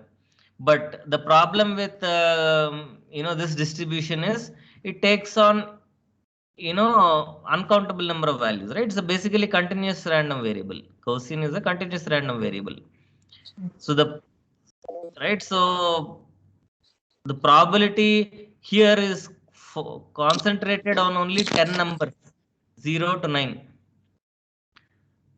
So you are approximating this mass function with a big density function. That will be a huge approximation, right? But we can make the normal distribution such a way that most of the density is concentrated between, let's say, 7.5 to 8.5 for predicting 7 or 8.5. True, but still, how will you get equal probability for, or equal or some probabilities for each of these numbers, 0 to 9? It should be some kind of a peaked distribution like this, right? Gaussian will never look like this. This is Yes. 0, 1, 2, 3, 4. At least it should look like this.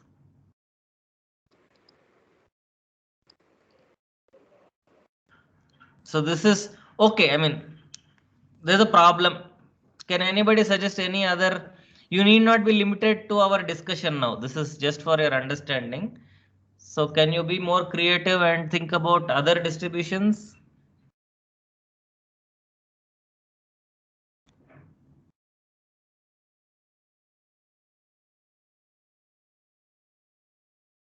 Can we use mixture of Gaussians or something like that? It's a multimodal distribution, right? Okay, but okay, still okay. So you can get this maybe, but still, what will you do with these things? These areas, there is unnecessarily density divided.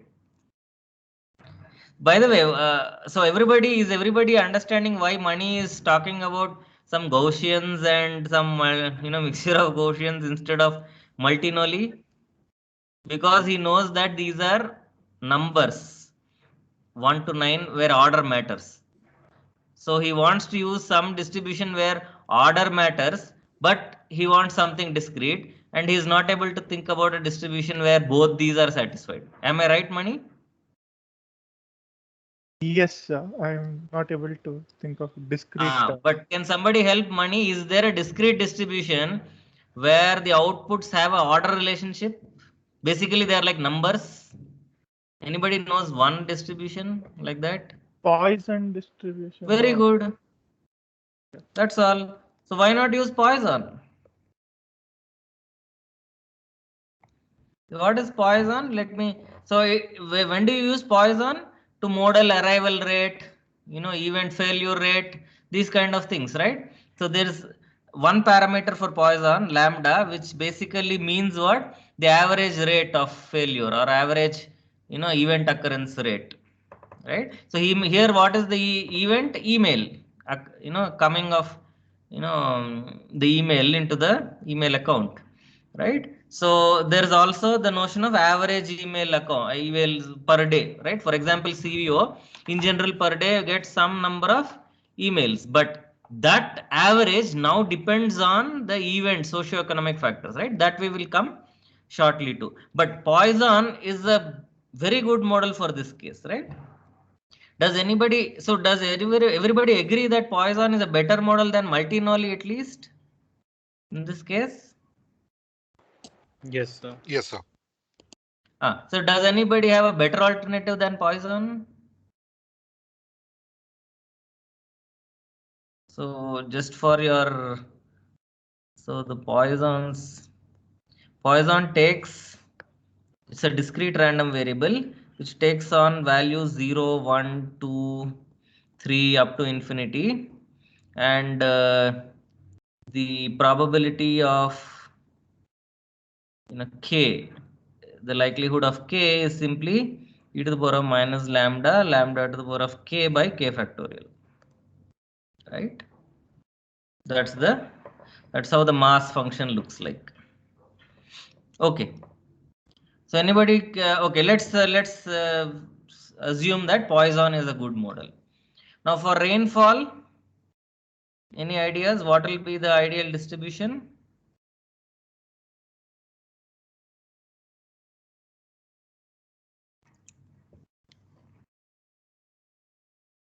See, look wise it is deceiving, because again it's looking like there are few numbers here. Some 5, 10, maybe 15, 20, 30. That is the average rainfall in centimeter. Maybe nearest, tens they have approximated, say. So what will you use as a model for rainfall, amount of rainfall? Actually, Gaussian should work. I mean, Yeah, so Saketha. actually you should not use a discrete distribution. That's the main thing here. Why? Because average rainfall may be 5, 10, some observations may be there in your training set. But for a new climate condition, you may get an average rainfall of 33.5 or 33, say, inches. Right? So most likely what you will get as an amount of rainfall today will not match the amount of rainfall for tomorrow, if provided both days there was rain, right? So the best way to model such things is using a continuous random variable, right? You should never use discrete random variables here for rainfall. That's very clear, because the possibilities of the amount of rainfall are too many, right? Far more than something like this. They're not discrete, right? So you will use something like Gaussian, but what is the problem with Gaussian? It has infinite support. It also gives negative values of rainfalls. positive values. So which, can you think about another distribution which only takes say positive values? Log normal is that. No, log normal is log normal is okay. Can you tell me the density function? 1 second.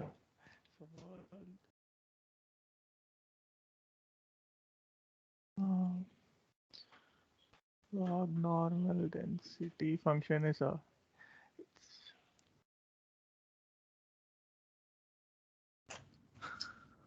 So I also don't recall.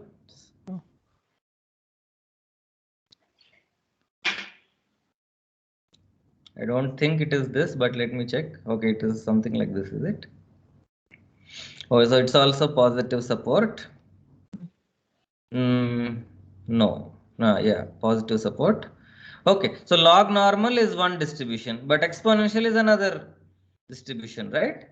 And in both of these cases, it takes only positive values. And there are cases where, you know, the density at very high values is very low. So similar to Poisson, the probability that the number of events is too high will be very low because of k factorial. Similarly, in exponential also, there'll be such a decay for large values. So maybe you can say exponential or or log normal, whatever these distributions, right? Okay, so sir, I'm still not able to understand why for no emails and rainfall, why we use Poisson in this case, because even the number of mails would not be change, right, depending on the day to day, right? The reference you gave to rainfall, right? So why is this not applicable here for emails? Okay. So see, you are right. So this, if you match it with rainfall, see again, I said this is number of emails which I counted in number of thousands, right? So this is counted in thousands. So if you don't count in thousands, then also it will be like 1, 2, 3, 4, 5 numbers. 1, 2, 3, 4, 5. Yes, sir. Yes or no? See, I said thousands just to make it look similar to the digit recognition problem. So let's remove this constraint of measured in thousands, right? So then what will be the number of emails? What are the values that the number of emails take? 0, 1, 2, 3, up to maybe infinity, but may not be very high as infinity. But all these things, right? Yes. Are there any other possibilities? Is there a possibility of 2.5 emails? No. Is there a possibility of 2.3 emails? Okay, got it. No, right? Yeah, but rainfall, it can be anything, right? How can you put a restriction? Yeah. Unless you have a least count. You will say, I will never measure anything below 1 inch, say. Then yes, then rainfall and number of emails, you can both model using Poisson. So you're understanding, right? It depends on what is the application. Suppose in the application, you want to be very specific about the least count. You don't want to put a bar. Then you would go with something like exponential. But suppose somebody puts a bar on least count and says, no, I'm not interested in values which are less than least count of 1 inch. Then you will perhaps, use Poisson. Okay. So at this level, is this clear? Yeah. But there is another reason why you may not want to use Poisson and you may want to use something like exponential. The reason is typically what will or maybe not. Okay. So yeah, so there's no other correct. So let me stop with this, right? So it depends on the application and the least count and your interest. What are you interested in, right? Okay. So your doubt is valid. Rainfall may look similar like number of emails, but that is given the restriction of the least count. Okay. So any other doubts in these three cases?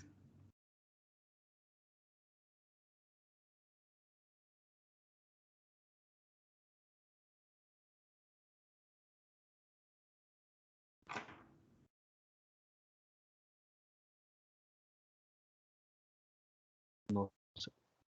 Okay. So does anybody remember the PDF of exponential?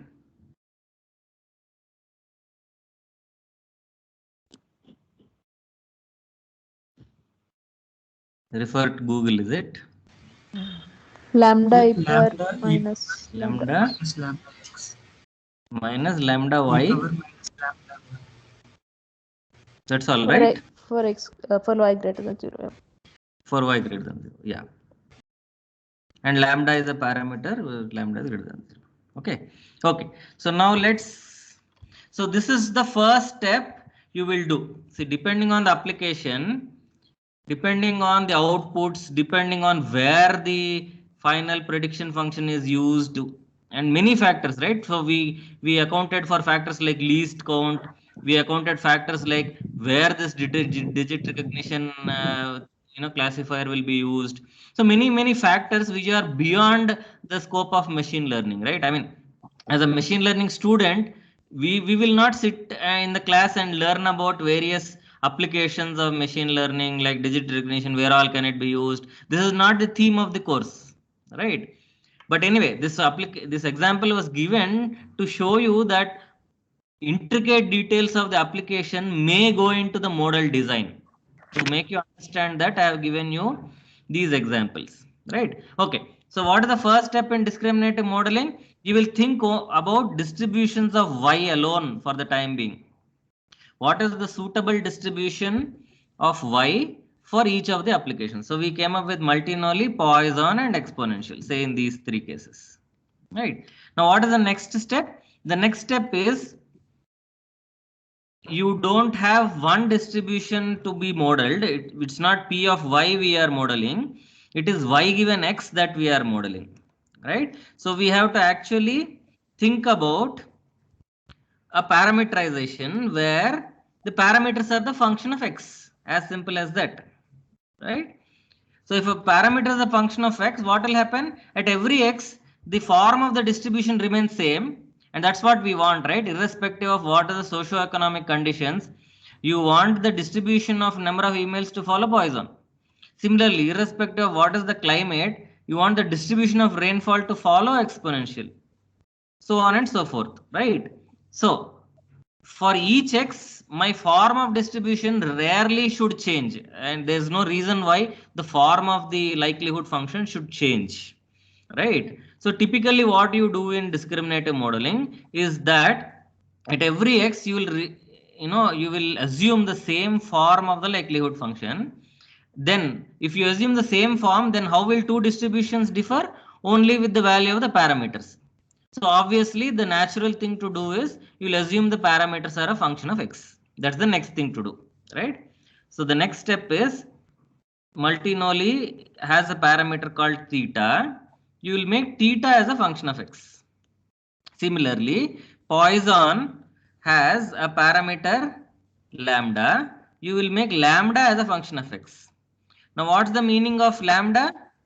In Poisson, lambda is the average number of emails per day, say, right?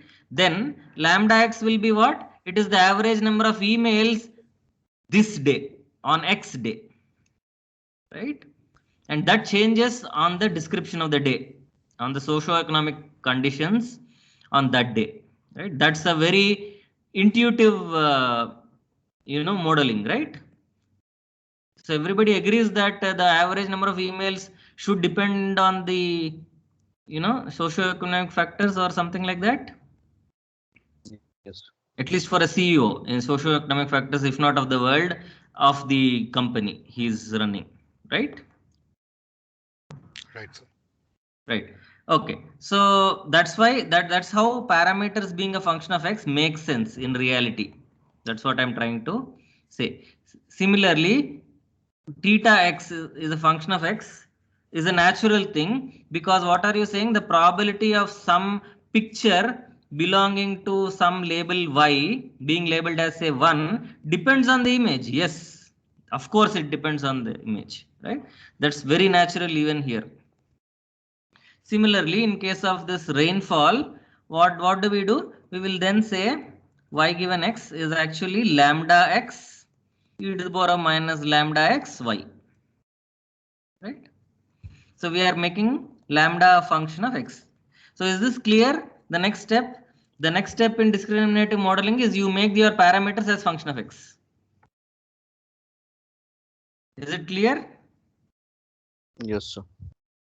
Okay.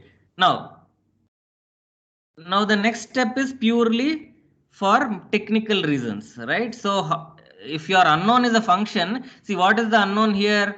Lambda x. What is lambda x? It's a function. Now you have to find a function. Now optimizing for a function is difficult, right? I mean, because a function is a quantity which is very complex, right? So the easier way is to, instead of thinking about function is the unknown, it will be nice if you fix the form of the function and then look at which are the coefficients for the function. For example, this is what we will typically do. You will say lambda x is, say, W transpose phi x. Now what is phi of x doing? It's fixing the form of the function. If I take phi of x is equal to x, I'll get linear functions. If I take phi x is equal to all quadratic factors, I'll get quadratic functions. What is W doing? For various values of w's, I'll get various quadratic functions or linear functions, so on and so forth, right? Okay, so that's what you will do. You will try to write the parameters as a general function of x, right? Now, while writing this as a general function of x, if this was a normal distribution where you are modeling mu and sigma square, mu has no constraints, right? Mean has no constraints. So I can think about a general function like W transpose phi of x. That's fine, that worked there. But in Poisson distribution, is there a condition on lambda? Can lambda be any value, any real value? No, only positive. No, only positives, right? So what will you do? You can't take any function. You should take functions which are only taking positive values. So can you think about a general way of writing a function which takes only positive values? E to the power of some Very function. good. That's all. So here is one way of parameterizing. Similarly, this lambda x here also should be greater than 0. So here is one way of writing it. Similarly, theta x in this case has a constraint. It should be greater than 0. So what will you write theta x as? Proportional to e to the power of. That's all, right? Why am I saying proportional to? Because all theta should add to 1. So I'll divide by the sum of all thetas. Right? That will be the. Right? So you are seeing, right, how naturally discriminative models are, designed. The first step is what? The first step is you should actually design the likelihood function for the outputs, assuming there are no inputs. Then the second step is you have to make the parameters of that likelihood a function of x. And that's what brings in the inputs into the picture, right? And the third step is what? You have to actually write down a functional form for the parameter function while respecting the constraints of the parameters, right? And that's what will finish the modeling, right? So is this what are the clear? 3 steps? Can you just repeat once more, sir? So the first thing is you have to understand the application critically and pick up a nice form for the distribution of the outputs, assuming there are no inputs. For example, 1 to 7 digits, right? That's all. That's a discrete set. So multinolly is the distribution. Here 1 to 0 to 9 count. So I'll take Poisson, something like that, right? Here, rainfall is a number. It's best modeled by a non-negative real number. So exponential is one choice, right? So like that, you have to make a choice for the form for the likelihood function of the outputs, ignoring inputs. Is that clear? Yes, sir. Then how will you bring in inputs? How will you bring in inputs? Then as a second step, you'll think about the parameters as function of x. That's all. That's how you bring in inputs. That's all. Very simple. Right? So contrast this and this. What is happening? The only change is there is given x coming and that's being represented as mean the lambda becoming a function of x. That's all, as simple as that. That's what you will typically do without, I don't know of any, named popular models where they don't do this, right? Okay. The next thing is, since you can't find, it's difficult to optimize for functions, the lambda functions or the theta functions, you would like to parameterize functions in terms of some parameters, right? So you will think about a form for the parameter function like this, while respecting the constraints of the parameter. So that will give you some form like this. Right? If there are no constraints, fine, then you will take it as it is. So is this clear? Yes, sir. Okay.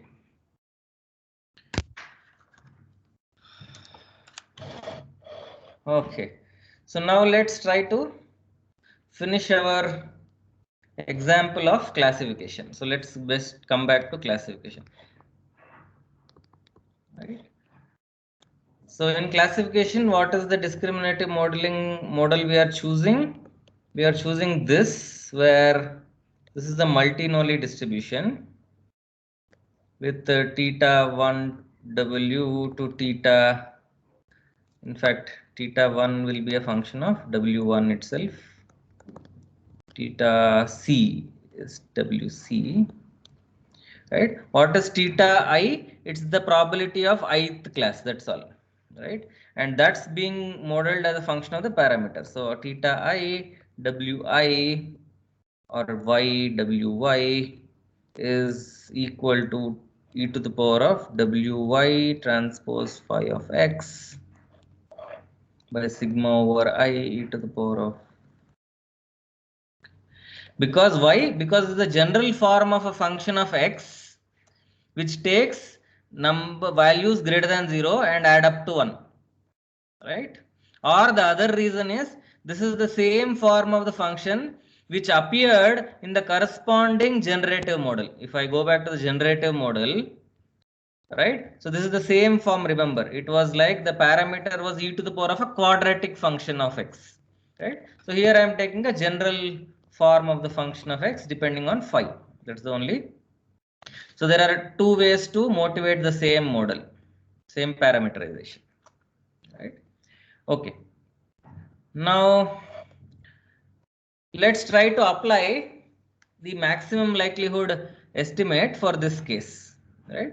So how will this look like? So this will look like maximize with respect to W1 to WC 1 by m log, sorry, 1 by m sigma I equal to 1 to m log of P of yi given xi, right? But what is P of yi given xi? If it is simply yi, so it is simply this, right? So this is simply e to the power of w transpose yi transpose phi xi by sigma I, sigma j, say e to the power of wj phi xi, right? Okay, fine. Okay. Now what is this? This is same as log of a by log of b is log of a by log of b, log of a minus log of b. So this, the solutions of this are same as solutions of, I can ignore 1 by m factor and so on. So I'll get I equal to 1 to m log of e to the power of w transpose, that simply gets cancelled and I'll get y transpose phi xi, right, minus I will get sigma over I equal to 1 to m log of sigma over j of e to the power of wj transpose, right?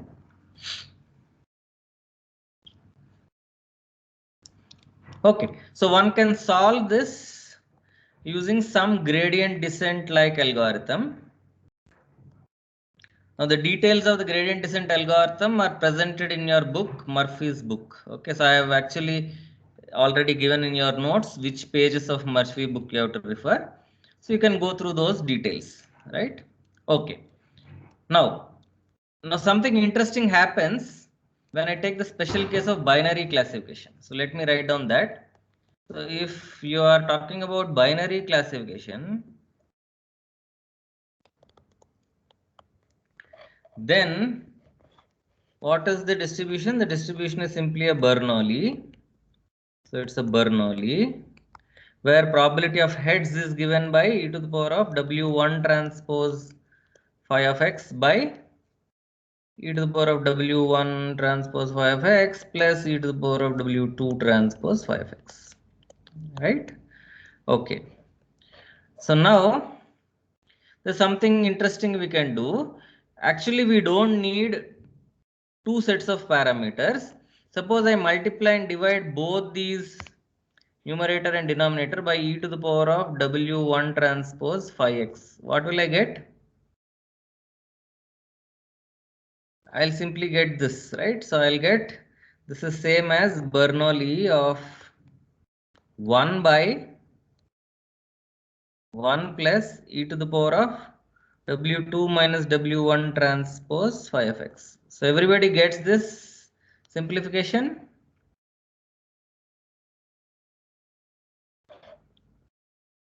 Yes, no? I just divided both sides by the same number. Yes, yes, sir. Okay. So, and in fact, if this is probability of heads, what, let's see what is 1 minus this. 1 minus this will be same as what? This will be same as e to the power of W2 minus W1. I just took LCM. This is by 1 plus e to the power of W2. Again, I can do the same trick, right? I can divide both sides by the same quantity. W2 minus W1. So all this is algebra, nothing, nothing, no rocket science here, no understanding, just some algebra, right? What will I get? I'll simply get 1 by 1 plus e to the power of minus W2 minus W1 transpose phi of x. So you're noting the similarity. So what is that is needed to model this Bernoulli? You don't need W1, W2 values separately. You just need W1 minus W2 or W2 minus W1. That's all. Right? W1 minus W2. Let's call it as W. Right? Then let's call the values of y as instead of some discrete objects, let us say they are -1 and 1 just for representation sake, right? Then can't I write this? So I'm just doing some replacement of, so this is 1 by 1 plus e to the power of minus y w transpose phi of x. Yes. Why? Because with y equal to 1, this will simply evaluate to minus w transpose phi x. That's basically this. And with y equal to minus 1, it will simply evaluate to this. Right? Okay. So now why is this interesting? Because let's write, with this parameterization, let's write the MCLE. What will it be? There's only one parameter w, which is of the same dimension as phi of x. Then 1 by m sigma equal to 1 to m log of what? 1 by this. Log of 1 by this is same as minus of this. So I'm sending the minus out. So I'll get argmin. I'm ignoring this. So I'll get 1 plus e to the power of minus yi w transpose phi xi. Does anybody recognize this optimization problem?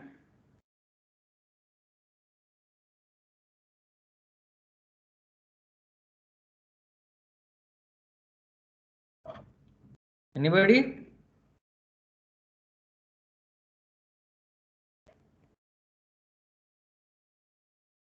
Hello?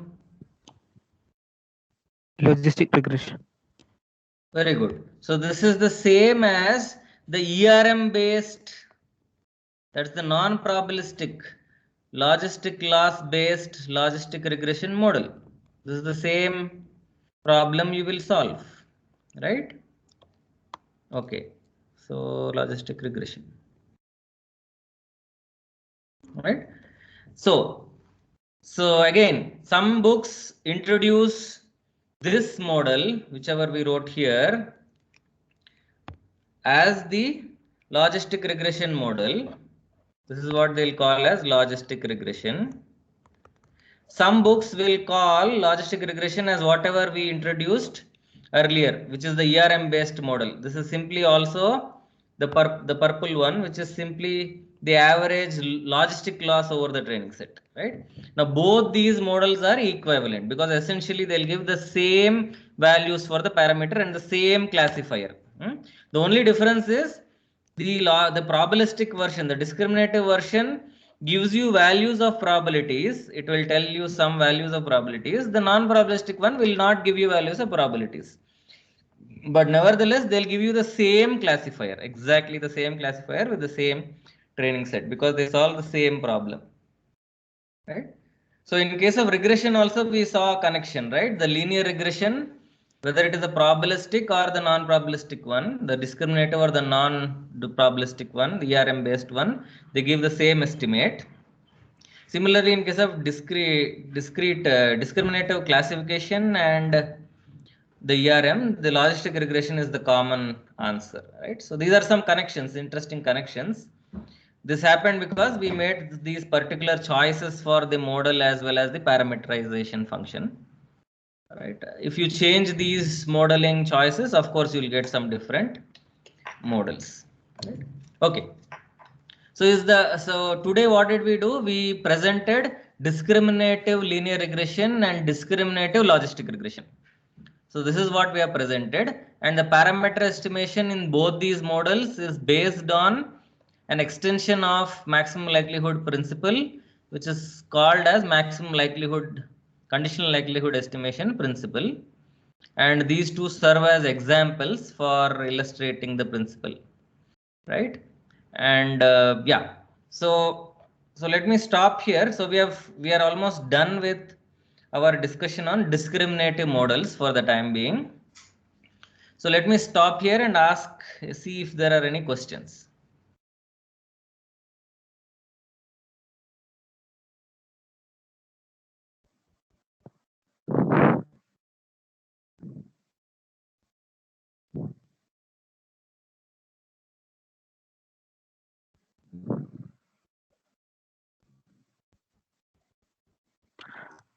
So from where the W1 and W1 to WC came, there is only one W, right? Yeah, W1 to WC, if I call it as 1W, I can put it as 1W, right? So you can put all of this is in one vector, big vector. That's what I'm calling it as the parameter vector. Okay. That's just notation.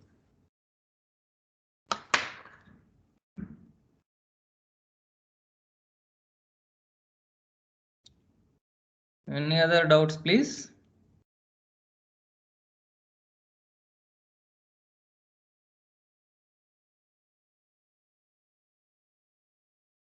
Sir, you mentioned that in this like probabilistic modeling, logistic regression, what we get as output, we get the probabilities, but in ERM, it is different. What is the difference? I did not understand. So do you agree that the parameter values estimated will be exactly the same? Yes, because the loss function is same. No, not loss function. There's no I mean, in probabilistic models, the maximum conditional likelihood estimate turned out to be the same problem as you solve for logistic regression, ERM based. Yeah. That's the reason why you will get exactly the same W values. Agreed? Yeah. If you get same exact W values, you will get the same classifier. Yes. Right. But what is the difference? The difference is, in case of the difference is basically the difference in probabilistic and non-probabilistic modeling. That's all. Right. So what is the difference? The difference is, so let me just plot it. So if you have some points here and some points here, logistic regression as well as say, this will give you exactly the same, classifier for the same data set. But in non-probabilistic modeling, this is ERM, there's no interpretation of probability anywhere, right? How did I present this? I just presented this as a loss function, as an approximation to hinge loss. Remember? Yes, sir. Is there any probability or likelihood involved anywhere? No. But in this case, it's the same thing. But for the values, once I get W values, can't I compute this probability? For this point, can't I compute this probability of 1 given X using this formula? Yes, right? Yes. This is probability of 1 basically with y equal to 1. And with probability of with y equal to -1, I'll get probability of -1. So for each point, I can compute what is probability of 1 minus 1. This is the first point. This is x2 say, then I can compute 1 given x2 minus 1 given x2. Similarly, I can compute P of this is x3, x4. I can compute 1 given x3 minus 1 given x3. Yes or no? Yes, and that's true for both, right? No, right? I mean, here, where is probability? Come on, when I introduced ERM modeling, I never talked about any probability, right? I mean, we were computing this classifier, that's all. Okay. Now, based on this connection, you can also compute the same thing and say it is probability. Because I showed you this connection. This number, you are right, you can compute the same number even when I think about ERM modeling. But ERM model as such does not know anything about this number.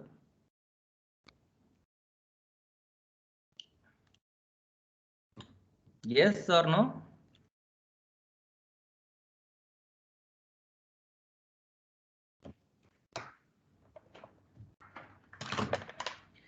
See, in ERM models, what are we modeling? Are we modeling a likelihood or are we modeling the base optimal directly? Directly base optimal. So where is the likelihood function? There is no likelihood function. In this thing, there is the likelihood. I can compute it. But because I explicitly showed you today that these two are actually same, perhaps you can use the same values here also. That is okay. But that is not given by your, ERM model as such does not give you these probabilities. Whether you assume this is the posterior or not, the ERM model does not change. Here is another way of saying the same thing. Suppose I take another posterior distribution. There could be many posterior distributions which are not of this form and still give you the same base optimal. That is possible. This form over here is just one choice where I get the corresponding base optimal as this. Is that clear? Yes, sir.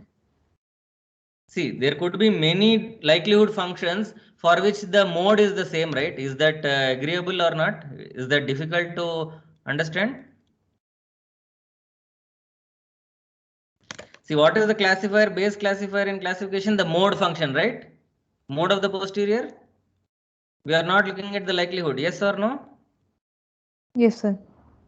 So can't you think about multiple different posterior likelihoods where the mode function is the same? For example, here is, let me plot, so suppose this is, this should be a discrete distribution, right? So what is the correct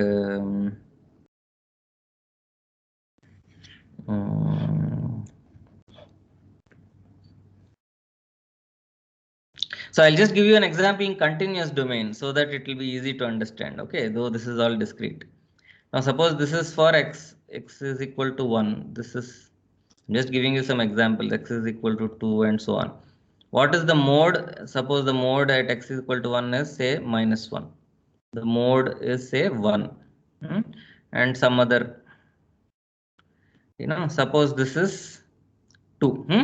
Now suppose the green distributions correspond to this assumption of posterior, one assumption of posterior. I can always come up with some other posterior functions, say this. There also the mode is same. Here another, another distribution. Here also mode. So the mode function remains same across green and blue. Are you noticing that? So the peaks are the same. Yes, sir. So consider these posterior things versus these posteriors. Are they different first of all? Yes. But their mode function, suppose I ask you, are they same? Yes.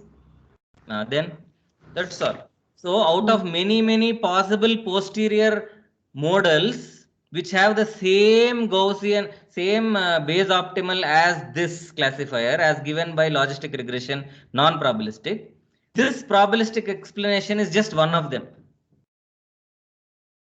So you are understanding that logistic loss based ERM based thing does not tell you anything about the likelihood. It is just a base optimal approximation. There could be multiple explanations at the posterior level, of which the logistic regression in discriminative is just picking one explanation of them. So this is just one valid set of values of posteriors which will give you again the same base optimal. Is that clear? Yes, I can always come up with some other set of posterior likelihoods which will give you the same base optimal again. That's what I tried to do here in this figure. Is that clear? Yes, sir. Got it. So in the ERM based model, there is no sense. It does not make any sense to ask what is the likelihood. That's all. It could be anything. But when you assume that the likelihood form is this, then what should be the likelihood? It should be these. There cannot be another explanation, right? So when you assume the form is Bernoulli and the mean function, whatever is given by e to the power of so and so, then the only possibility is this, no other possibility, right? So in some words, in some sense, I'm assuming something about likelihood form and I'm able to tell you what is the likelihood in probabilistic models. Whereas in non-probabilistic models, I'm not assuming anything about the form also. I'm not assuming anything about the posteriors or the joints, and still I am able to get the form of the base optimal. So it does not make sense to ask in a ERM model what are the likelihoods. So is this point clear? Yes, sir.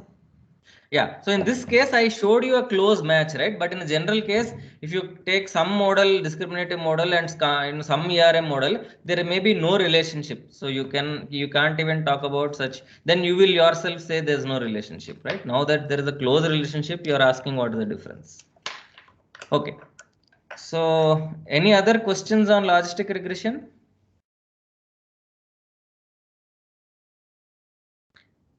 Actually, this question, whatever you asked, is interesting because this is the same difference which you have with generative models and discriminative models also.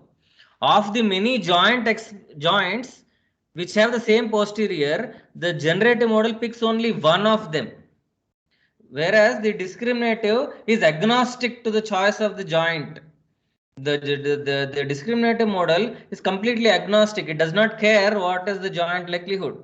It just models the posterior. So this is the same difference. So the difference between generative and posterior is discriminative is analogous to the difference between discriminative and ERM based models, right? So this is the hierarchy. So generative models are the richest ones. They model everything basically. They model the joint, right? So they're very specific. They don't leave anything out of the model. They model the entire joint, right? Then come the discriminative models, right? What are discriminative models doing? They are only modeling the posterior. That's okay. But because they are modeling posterior, they are completely agnostic about the joint. They're agnostic. The only thing they care is this joint, whatever the joint is, the posterior should be this. That's all they are bothered about. It does not matter which of the many joints which have the same posterior is the actual joint. They don't care. They're completely agnostic about the joint. Right? So it does not make sense to ask a discriminative model what is the probability of generating X, for example. It can't answer. Right?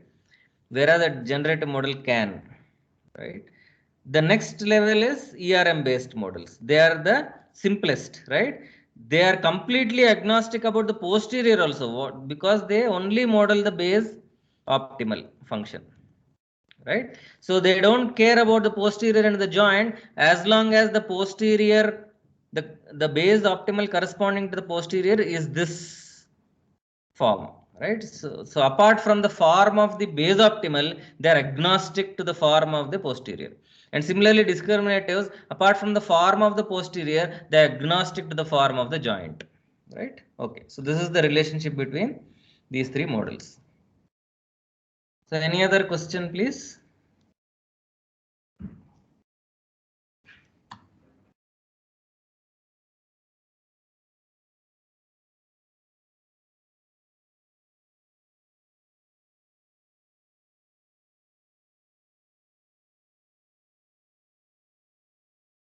So is this point clear? Is the diagram clear to everybody? Yes, sir. Okay.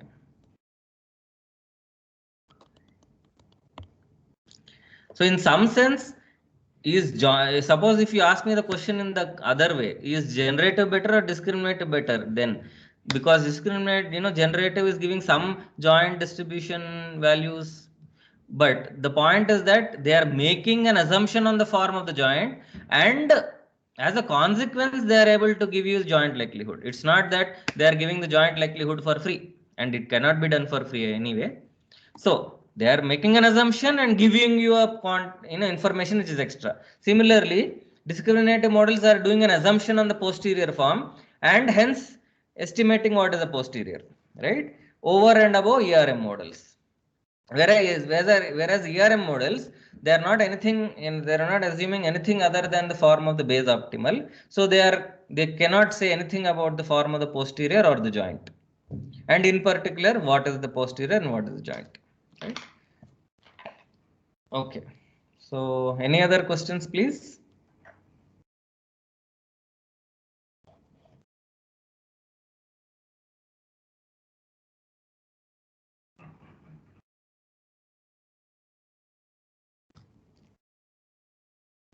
Okay. So next so we can do two things.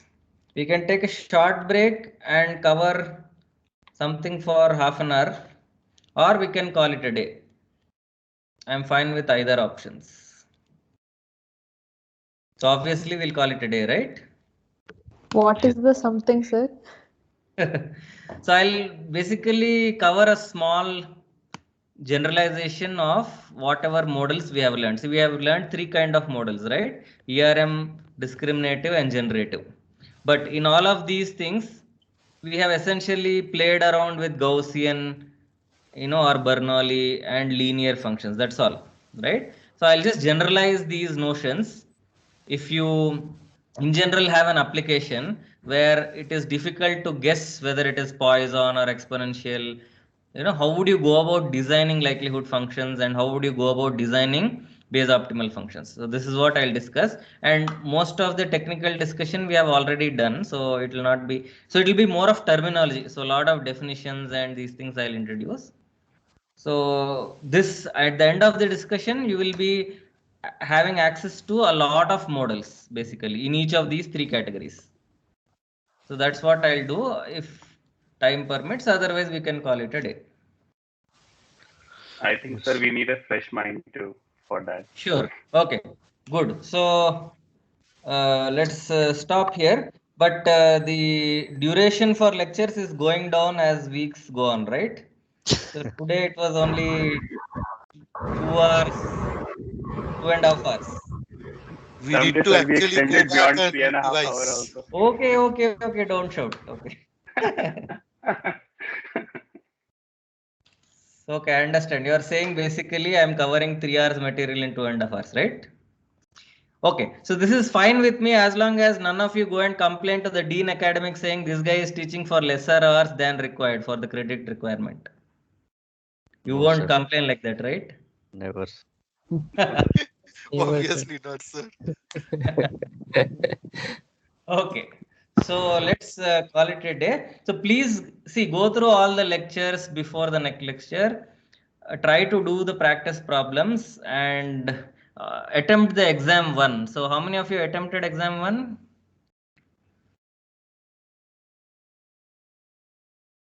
Not yet, sir. Okay. See, by the way, if you Not yet, sir.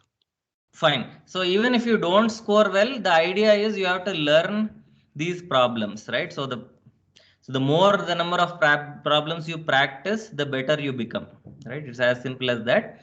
So don't take it as the evaluations as evaluations. Look them as an opportunity look at them as an opportunity for learning, right? Okay.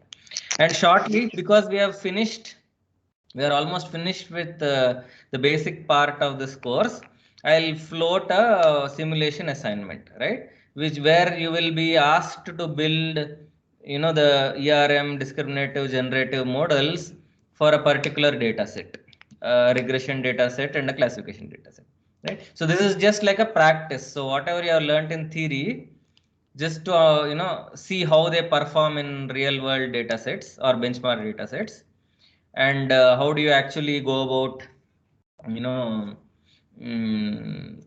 working out the entire pipeline of machine learning, right? That should be clear to you. So for these reasons, let me so I have waited for some time to publish the simulation assignment than planned, but I'll publish them shortly, and perhaps by the next lecture you will be having all the information required to solve the simulation assignment, right? Okay. Yeah, okay, so thanks. So if you have any questions, you So can ask, otherwise we'll stop. Yeah. Yeah, one rather unrelated question. On the 5th No of problem. October, Dasara weekend, do we have class? According to timetable, there isn't class. Yeah, if there's no class, then there's, according timetable, no class, no class. Okay. Thank you. Okay, thanks. Bye.